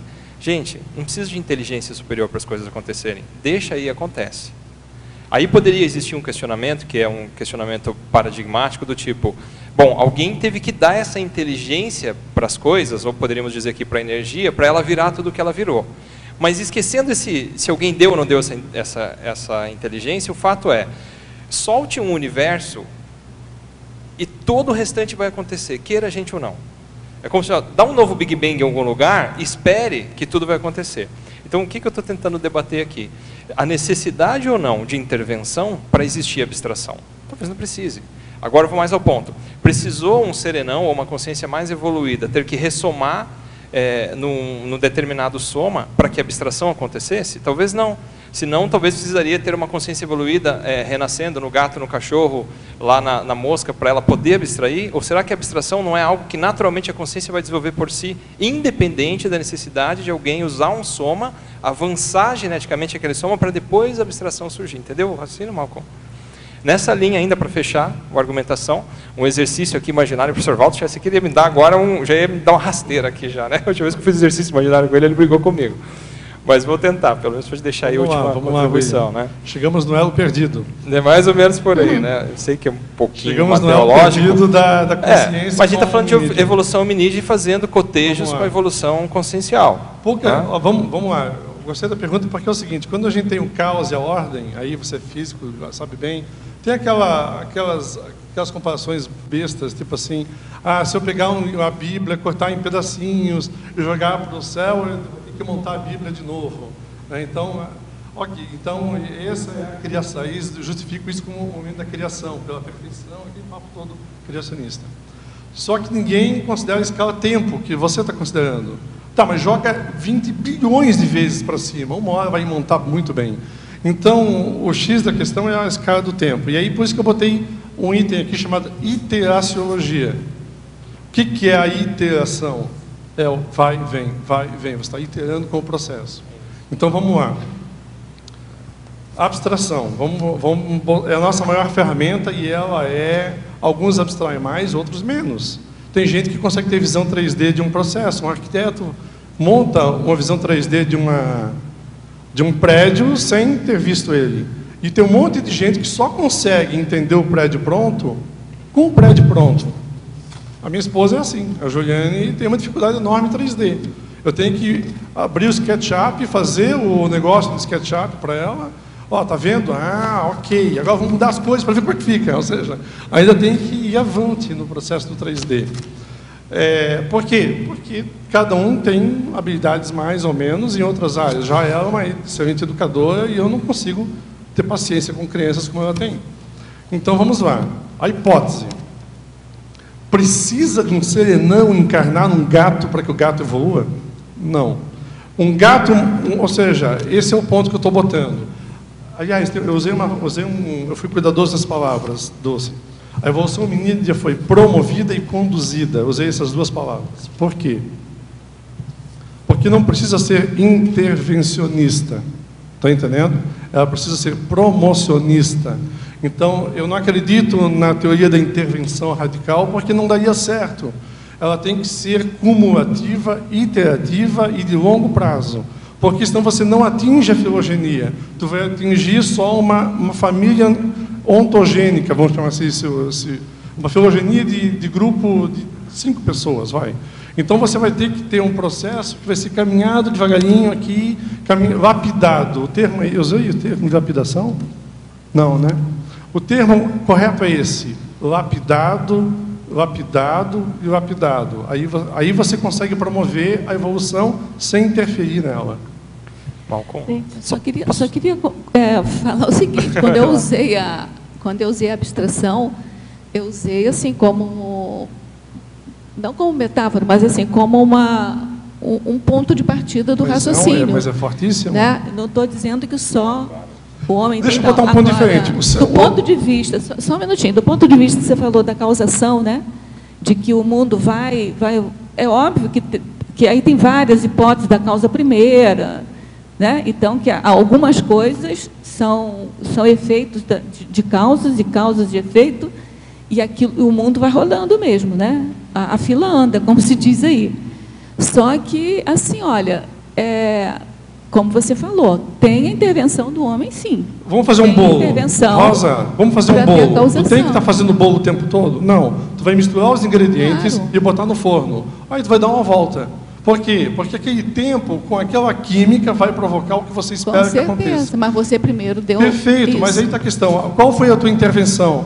Ela não foi o tempo todo e não foi dessa forma. Ela é o quê? Em etapas e extremamente sutis. É isso que eu acredito. Que sutilidade? Uma consciência num grupo pequeno, com um nível de parapsiquismo um pouco melhor, ela consegue proporcionar. Por que ela teria? Vamos supor que a genética dela, influenciada pela paragenética dela, tem elementos que propiciam uma manifestação com mais qualidade. Ok? Mas deixa eu só acompanhar o raciocínio. Aí, beleza, ela tem mais manifestação, só que ela vai ter que impor esse gene para frente para que outras consciências ressomem naquele gene. Porque se eu ressomar no Neandertal, eu vou estar limitado ao Neandertal. Mas espera aí, mas a ideia, a hipótese é o contrário. Não é isso. A hipótese é grupo de famílias de serenões com cérebro. Não, exatamente. Né? Esse é o ponto que eu estou botando. A genética...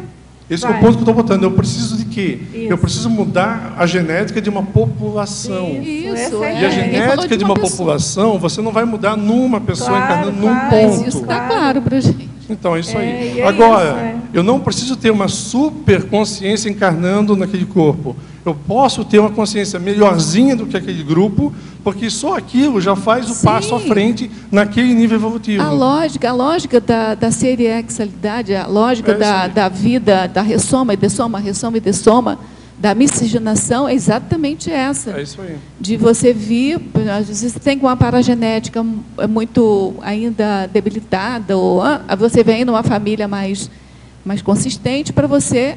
Naquela miscigenação, é claro que ninguém vai mudar de uma hora para outra, mas aquilo fica como se fosse uma semente. É isso mesmo. Né? E aí, mas assim, eu como vou dizer, eu confio, eu acho lógica essa hipótese de ter vindo serenão não só de lá para cá, mas como daqui, possivelmente a gente tem aí de serenão, aí você é uma denominação de alguém que tem qualidades que você ainda não tem. Eu botei consciências evoluídas, né? Que exatamente para dizer que estariam acima daquelas consciências. Eu particularmente considero, com a minha leiguice sobre o assunto, muito interessante você observar os saltos evolutivos, essas ramificações das diversas espécies, homos, enfim, da hominologia em geral, e cruzar com isso essa hipótese. Porque é óbvio que, conforme mesmo você colocou, e a gente sabe a questão da estrutura cerebral, da massa cerebral, né? E como que isso aconteceu, né? Então, a mim me parece bastante lógico isso. Um grupo, ninguém está falando de uma pessoa. Sim. É um grupo influindo na genética que, por sua vez, vai acabar... A paragenética mais evoluída se sobressaindo naquela... linhagem, o salto, olha só, o salto de, vamos chamar, de evolução da massa cerebral, da biomassa, ela passa a acontecer a partir de 800 mil anos para frente, mais ou menos, quando ele tem uma alavancagem enorme, ok? Porém, ela acontece na linhagem Homo erectus para frente. Até então, você tem uma linha meio reta, com leve tendência de alta, ok?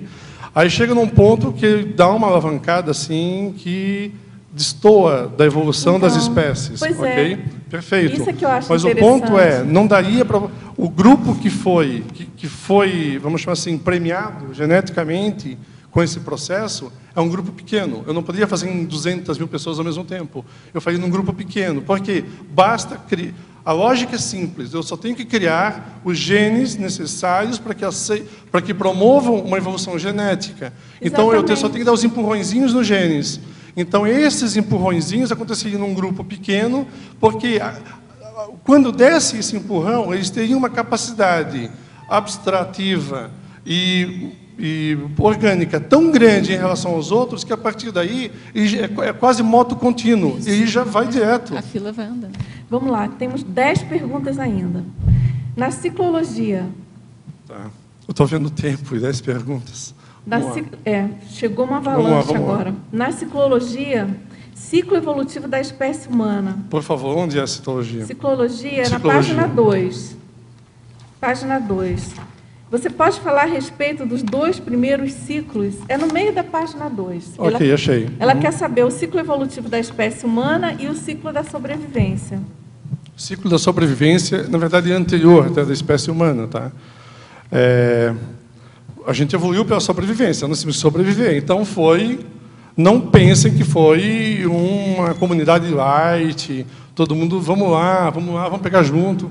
Não, foi muita pauleira, tá? Muito sangue rolou e muita injustiça rolou. Aliás, ter nascido uma consciência ali naquele processo, paz e amor, ela seria a primeira dilacerada naquele grupo. Ou seja, até hoje se disputa carne inclusive entre sociedades mais primitivas no interior da África e assim por diante.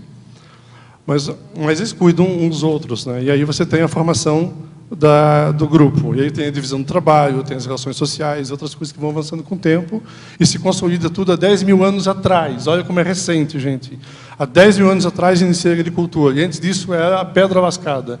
Nós somos muito recentes. O nível de salto evolutivo que a gente deu é anormal. Mas vamos voltar para a ciclologia. O ciclo da espécie humana. Eu botei isso aí pelo seguinte: vai começar um novo ciclo. Não tem mais evolução genética. Tem aí da engenharia genética, eugenia para um lado, engenharia do outro, e assim por diante. Mas o grande salto agora é evolução memética, na minha opinião. Agora são as ideias, são os memes e as ideias, elas que vão proliferar, que vão fazer o mundo mudar. Aí foi capitalismo, aí foi democracia, aí foi socialismo, tudo isso é meme. Ou seja, você está criando um universo de evolução memética. Você sai da genética e entra na memética. Por quê? Porque você já tem condições de fazer uma evolução memética pela abstração, criado por uma evolução genética que agora suporta esse nível de evolução, que antes não suportava. É isso que eu quis dizer quando eu botei esse ponto. Agora, em fatologia, na terceira linha de baixo para cima, o item, o início da tecnologia. Você poderia ampliar essa polêmica das origens tecnológicas? Notícias recentes falam de descobertas de objetos como martelo e parafuso com idade estimada de 300 a 400 milhões de anos. Os Homo erectus lascavam pedra há 1 milhão de anos. Então, a tecnologia é um ponto muito importante. O que é? O neolítico, o lítico, o paleolítico, eu acho que é muito mais antigo do que isso aí, tá? Minha opinião pessoal. Quando você começa a lascar a pedra, você já tem uma tecnologia, há uma técnica envolvida. Então, ela é muito mais antiga, na minha opinião, e de muitos outros. Eu não sou investigador de campo, eu estou fazendo meus estudos pessoais, mas investigadores de campo encontram... Ou você não precisa nem lascar a pedra. O fato de você pegar uma pedra para abater um animal já mostra que você tem uma técnica diferente de você agarrar ele com a mão e morder e usar os dentes para matar ele. Já é tecnologia. Já é tecnologia. Agora, pode considerar outra hipótese. Ó, a tecnologia começou com a Apple. Está entendendo? Ou seja, depende do que você está pressupondo.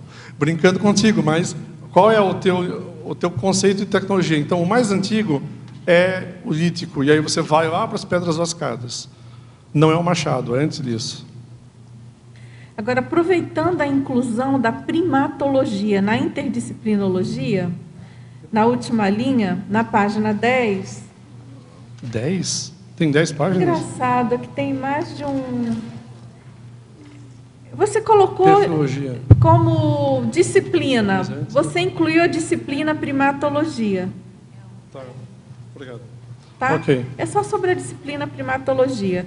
Ele pergunta, para ampliar a ideia, é favor falar mais sobre tal especialidade em relação à compreensão da evolução consciencial.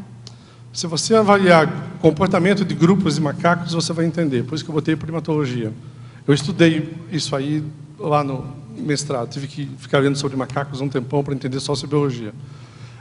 Por exemplo, a taxa de coesão de um grupo de símios, no caso, grandes primatas, vamos pegar aí os chimpanzés. Vamos pegar os chimpanzés. Eu tenho dois grupos diferentes. Eu tenho os bonobos e os chimpanzés. Os bonobos foram classificados há menos tempo. São muito parecidos entre eles. Os bonobos são chamados chimpanzés pigmeus porque são um pouco mais baixos. E vêm na mesma região que existem os pigmeus. Ok. Mas são chimpanzés, os dois grupos. Um deles é extremamente agressivo, que é o chimpanzé. Os bonobos são extremamente sociais. Os chimpanzés têm comportamentos de grupo e grooming, que ficam lá catando piolhos uns dos outros, e que faz coesão social. Ou seja, quanto mais catam piolhos, menos violentos eles são. Nos bonobos, eles fazem muito sexo o tempo todo, por prazer e frontal. Ou seja, coisas que os chimpanzés não fazem.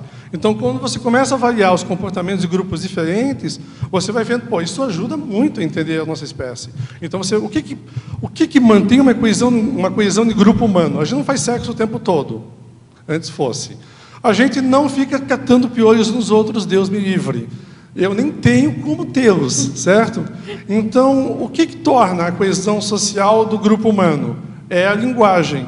Nós temos a linguagem como nossa taxa de grooming. Quanto mais nos comunicamos, menos violentos nós somos.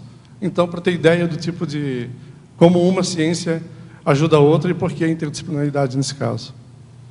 Agora, por favor, se possível, fale sobre a relação do paramicrochip e a cronologia da evolução. Onde está isso, por favor? Ela não colocou. Você deve ter colocado paramicrochip em algum lugar, não? Porque eu queria ver os adjacentes. Não, né? Mas você deve ter falado da cronologia da evolução. Não, isso se não eu falo falou, em diversos lugares. Está né? íncito, né? Então, vamos pensar na relação que existe...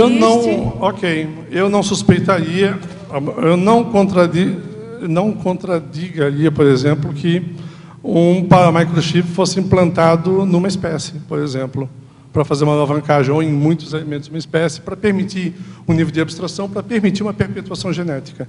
Está entendendo? Não suspeitaria de uma situação dessas. Malcolm, está aqui o que ela perguntou, a cronologia da evolução das espécies hominídeas, e depois a que é fatologia. Fatologia, na primeira, segunda, terceira, quarta, aqui na sexta linha, no meio da fatologia. Ah, está aqui. Aqui, a cronologia da evolução das espécies hominídeas. Foi daí que surgiu a pergunta. A cronologia da evolução das espécies hominídeas, essa é ex-hominídea? Você já comentou isso. Mas foi daí que surgiu a pergunta dela.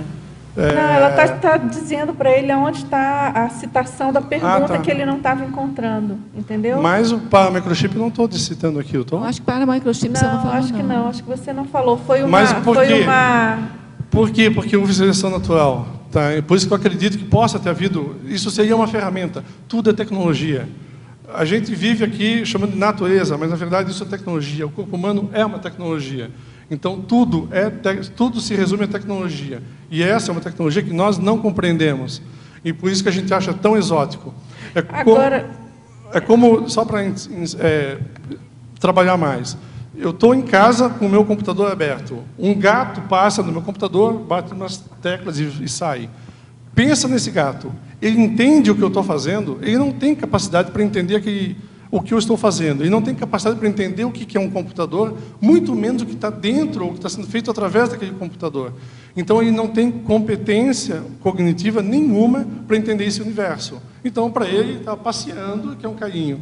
A nossa relação com o nosso universo orgânico não é tão diferente. Nós estamos aprendendo a usar tecnologias que nós ainda não compreendemos. Estamos bem no começo dela, inclusive. Isso. Agora, lembrando, né, para os teletertulianos, assim, em geral, que o paramicrochip é uma tecnologia de psicossoma, né? É uma paratecnologia, mas que converge perfeitamente com essas hipóteses de aporte ajudaria muito de no processo, não ajudaria? Exatamente. Meu Deus, e como? Pode ser uma paratecnologia para ajudar determinadas consciências. Eu não chamei nem paramicrochip, eu chamei, há uma paratecnologia de processo. Deixa eu botar um ponto importante. Eu acho que, já que estamos falando de crono de espécies, veja bem, poodle. Quem tem poodle aqui? Eu sei que eu tenho um poodle vira-leite. Perfeito. Qual o tamanho desse poodle? Mediano. Ele é bonitinho, fofinho, uma gracinha? Lindo. Ok. Você acha que esse poodle sobreviveria 1 milhão de anos atrás na floresta? Muito difícil. Pois é, esse poodle foi criado. Quase impossível. Como é que um bichinho fofinho... Ele seria um hambúrguer numa floresta para algum animal faminto, certo? Ok. Esse poodle foi criado por seleção artificial. Estão entendendo? Por alguém muito superior a ele, que chegou num bando de lobos há muitos anos atrás e foi selecionando as características genéticas, sem saber que era genético, para ter o melhor cão dentro da sua prole, dentro da sua família. As vacas leiteiras, gente, uma vaca leiteira faz quantos litros de leite hoje? 20, 30? Perfeito? As primeiras vacas não faziam 2 litros. Então, como é que elas fazem 20? Porque foram selecionadas artificialmente ao longo do tempo. Por isso que eu ponho aqui conduzido. Ou seja, um grupo de consciências não poderia estar conduzindo um processo como eu conduzi, a nossa espécie, conduziu vacas leiteiras? Claro que sim. Pega esse cara aí e dá uns toques para ele, desculpa a expressão, transar com 10 daquelas lá, para a gente perpetuar essa genética que me interessa. É a mesma coisa. Então, nós estamos falando apenas de estratos de decisão diferente com o mesmo objetivo. Muito bem. Essas perguntas elas estão bem focadas nessa questão da evolução. Interessante. É claro, interesse maior aí dos intermissivistas, né? Então, tem uma pergunta assim sobre a questionologia que você coloca. Você já refletiu sobre o esforço das consciências nos últimos 3,5 milhões de anos para aperfeiçoar o soma hominídeo? E aí, há uma continuidade aqui das perguntas. Essa pessoa está falando da Espanha. Em que consiste o esforço da consciência para gerar uma evolução somática? A bioenergia teve algum papel nas mutações somáticas do DNA? O tempo todo.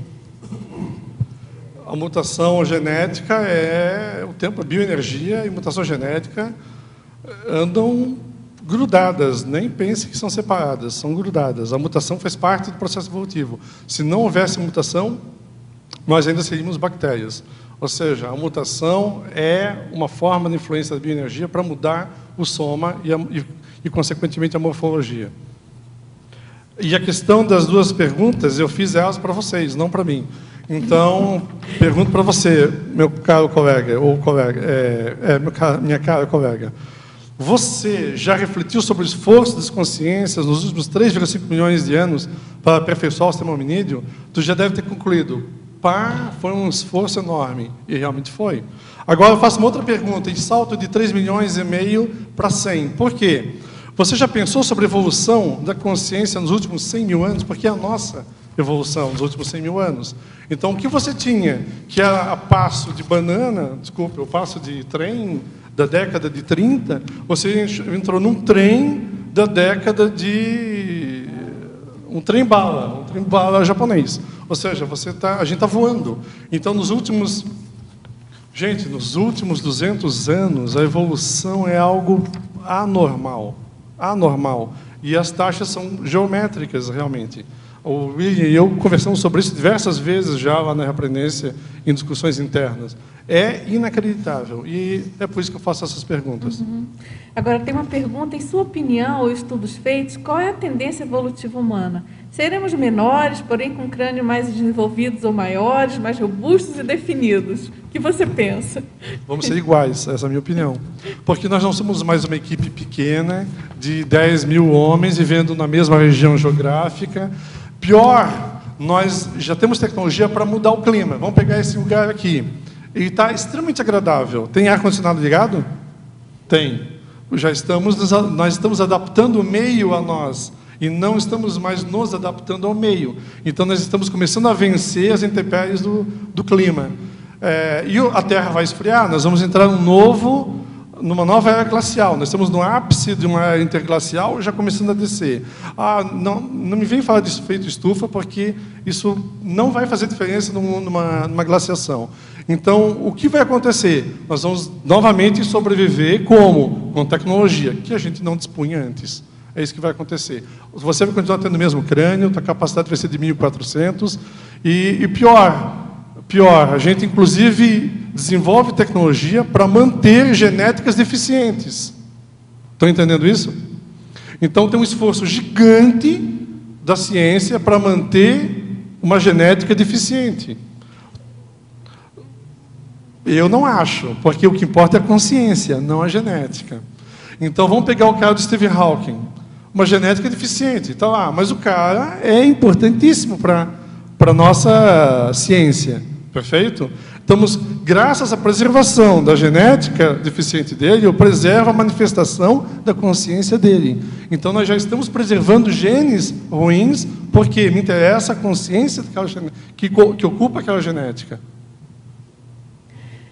Agora, tem um e-mail aqui de um biólogo. Então, ele coloca assim: é com entusiasmo que li seu verbete e assisto à tertúlia. Sua proposta da ligação entre a teoria da evolução darwiniana com a conscienciológica é algo que sempre quis colocar em pauta, e fico feliz que tenha alguém com esse objetivo no rol. Espero gescões. Por favor, me manda um e-mail. Tem como fornecer um e-mail para esse povo? Claro. Me manda um e-mail. Aqui, ó. Você é biólogo, eu não. Eu ainda não terminei a obra. Quero revisões, quero sugestões. Se você estiver disposto a me ajudar, eu aceito a tua ajuda. Vai ser muito legal.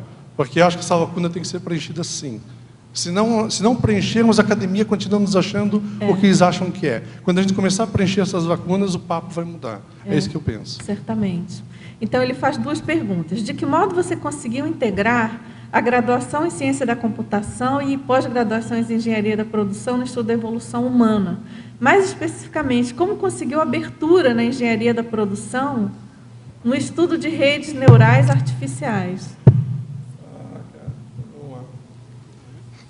Essa daquelas histórias que a gente conta em mesa de bar, tá entendendo?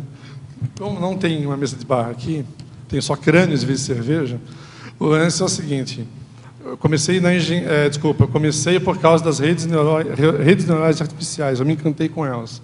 E uma coisa leva a outra. Redes neurais artificiais, quando eu comecei a entender redes neurais e comecei a construir minhas próprias redes, eu vi, é matemática de mais e biologia de menos. E aí eu voltei para a biologia.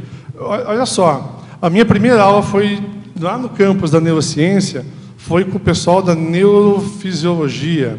E eu lembro que eu entrei na sala, quieto, matriculado, sentei lá no meu canto. E tinha uns 10 alunos, além de mim. Aí entrou o professor, gente boa, um grande professor. Começou, nome e formação. E foi todo mundo. Farmácia, medicina, biologia, biomedicina. E chegou a minha vez, computação. Aí o professor olhou para mim. O seu nome é Malcolm. Malcolm, você está na sala certa? Eu acho que você tem que estar do outro lado do campus. Eu, não, é aqui que eu quero estar. Aí o doutor, você não vai acompanhar o ritmo dessa turma, Malcolm. Aí eu, não, isso é um problema meu, não seu. Eu quero ficar aqui. E ele, tá bom, vamos em frente então. Você corre o risco? Corro. Então, aí eu não parei mais. Aí eu fiz neurofisiologia, etologia, sociobiologia, sabe o quê? Fiz um monte de eletrofisiologia, um monte de disciplinas todas voltadas para desenvolvimento de neurociência. Bom, aí ele faz uma pergunta sobre bibliografia. Talvez você possa aí complementar. Como alguém da sua procedência acadêmica não incorporou bibliografia especializada na literatura, ela não seria interessante para os mais interessados no assunto se aprofundarem? Agora, você já deu umas dicas aí, né? Dei, mas por que eu não botei? Porque quando eu consultei os outros verbetes, Dulce, até um ponto importante que eu vou botar aqui, tá? Eles citam a página de referência. Ok? Isso. E que é uma citação direta. E tem citações indiretas que vocês não usam, que faz parte da ciência. E aí eu fiquei, não tem citação indireta, onde é aquela que você apenas cita a obra, porque no conjunto da obra você extrai aquela ideia. E aí, como eu não ia achar no meio de um livro aquela palavra, eu não citei, mas eu não perguntei para vocês. Deixa eu te dar a informação, é o seguinte, nesses casos, isso é conduta exceção, mas é possível. Você pode, alguma obra que seja muito fundamental e que você usou inteira, você cita e coloca as páginas do livro inteiro. Isso bacana. É possível. Então, faltou a minha pergunta, porque quando eu vi aquilo, eu achei que era uma regra. Rosa, eu realmente não perguntei, tá? Eu não perguntei, mas... existem, sim, eu diria que uns 4 ou 5 livros seriam essenciais para estar nesse verbete, minha opinião pessoal. Se tiver a oportunidade de botar, eu ainda coloco, mas se não, eu cito eles aí pela internet. Me manda um e-mail, eu te mando pela internet. Bom, de todo modo, nós aguardamos mais verbetes seus, tá certo? Legal. Certamente eu espero que você continue aí, né, aprofundando. Acho que a gente poderia ficar debatendo aqui horas sobre, na minha opinião, eu penso que dos tertulianos e teletertulianos. Então, aguardamos aí mais verbetes seus. A evolução não terminou. A evolução continua.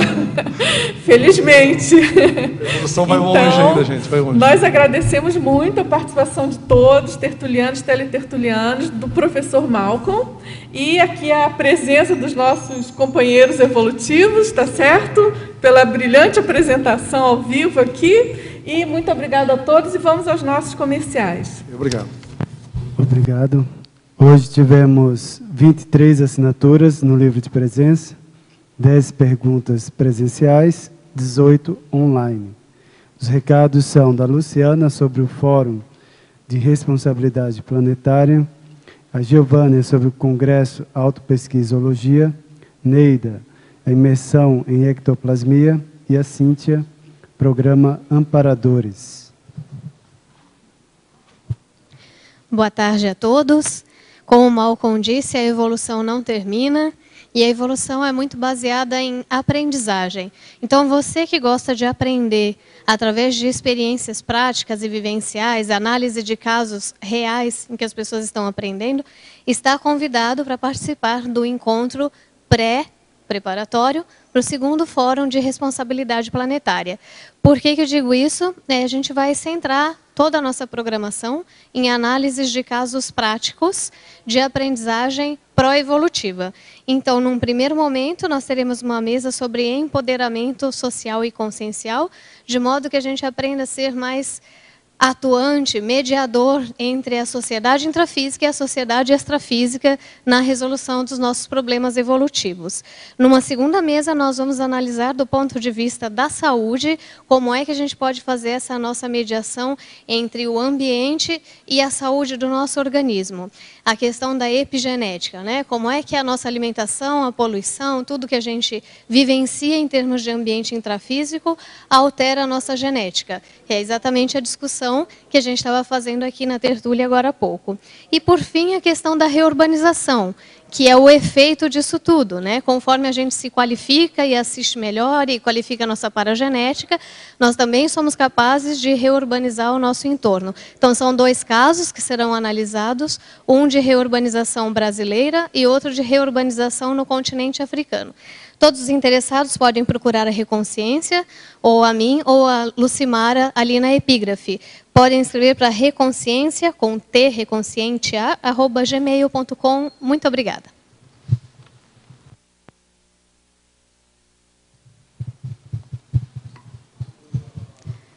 Boa tarde a todos. O IPC convida a todos para o 2º Congresso Internacional de Autopesquisologia. É a 6ª jornada de autopesquisa conscienciológica. O evento acontecerá do dia 15 ao dia 17 de novembro de 2013, no Hotel Bourbon, da rodovia Cataratas, quilômetro 2. O evento começa no dia 15, na sexta-feira, às 14 horas. E vai até às 19 horas, tendo depois mini curso com técnica para rememoração do curso intermissivo, com a professora Ana Luísa Rezende. E também técnica com FO da consciência, com professores conscienciômetras da Conscius. No sábado, o evento começa às 8h30, termina às 19 horas, tendo também depois às 19h30 mini cursos que vai até às 22 horas. Mini curso técnicas interassistenciais e pacificação íntima. No domingo, o curso começa às 8h30 da manhã, termina às 12 horas. Depois das 12 às 12h30 é o encerramento do curso. Vocês poderão fazer inscrições pelo telefone do IPC, que é 45 2102 1448, também pelo site www.ipc.org, vocês poderão acessar. E também temos um e-mail, congressos, no plural, @iipc.org. Obrigada. Boa tarde a todos. A Ectolab, em parceria com o CAEC, convida você, tertuliano ou teletertuliano, interessado em qualificar a sua interassistência, a participar de um curso inédito, que vai ser a imersão em ectoplasmia, a ser realizado nos dias 25 a 27 de outubro próximo, aqui no campus CAEC. É um curso que compõe 30 horas, é um curso de imersão e conta com uma equipe de 15 professores, coordenados pelo professor Epicom Hernandes Leite.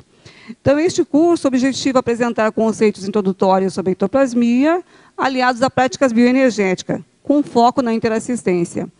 Dentre essas 30 horas, nós teremos participação em dinâmica interassistencial de paracirurgia, campo bioenergético, avaliação de bioimpedância no laboratório de ectoplasmia, oficina de criticidade, oficina de mental somaticidade, aplicação de auriculoterapia, atividades ao ar livre para contato com fitoectoplasmia e também teremos debate. Então, para maiores informações, dirijam-se à recepção do CAEC. Esse curso oferece apenas 40 vagas, gente. Restam algumas. O telefone para contato é 45 35 25 26 52. 45 35 25 26 52. Pode ser também por e-mail, caec@caec.org ou ainda ectolab@ectolab.org. Participem, estão todos convidados. Boa tarde a todos. O campus de pesquisas IPC Saquarema convida você a conhecer o programa Amparadores do Campus. O programa Amparadores do Campus é uma proposta de captação de recursos financeiros, objetivando impulsionar as atividades interassistenciais do campus de pesquisas do IPC Saquarema. O primeiro projeto que está sendo realizado agora com o programa Amparadores do Campus é o Gesconário, cujo objetivo principal é oferecer aos voluntários da Conscienciologia um espaço para produzir a sua GESCOM, a sua obra de gestação consciencial. Existem algumas vantagens para se tornar um amparador do campus. Você vai se tornar primeiro, vai se tornar um colaborador ativo na expansão das atividades do campus IPC Saquarema. Segundo, vocês têm direito a 2 finais de semana, ou seja, 4 diárias nos chalés do campus, com pensão completa, sem ônus, e também recebem gratuidade na realização dos laboratórios de autopesquisa no IPC Saquarema. Nós já contamos com 156 amparadores do campus, e todos os primeiros 190 terão o seu nome grafado dentro de uma placa do Gesconário. Então, seu nome vai ficar para a eternidade dentro do Gesconário como um amparador do campus. Para você ser um amparador do campus, pode entrar em contato com qualquer unidade do IIPC. Para consultar qual unidade fica mais próxima de você, pode pesquisar pelo site www.iipc.org. .org. Aqui em Foz, podem entrar em contato com o telefone 45 2102 1448. Para quem mora aqui ainda, pode encontrar comigo em qualquer lugar e eu entrego para vocês preencherem a ficha de cadastro, ok? Aguardamos vocês como amparadores do campus. Obrigada. Para amanhã teremos o verbete para sociograma, a especialidade Evoluciologia, de autoria do professor Felipe Coupo. Obrigado pela sua presença e até amanhã.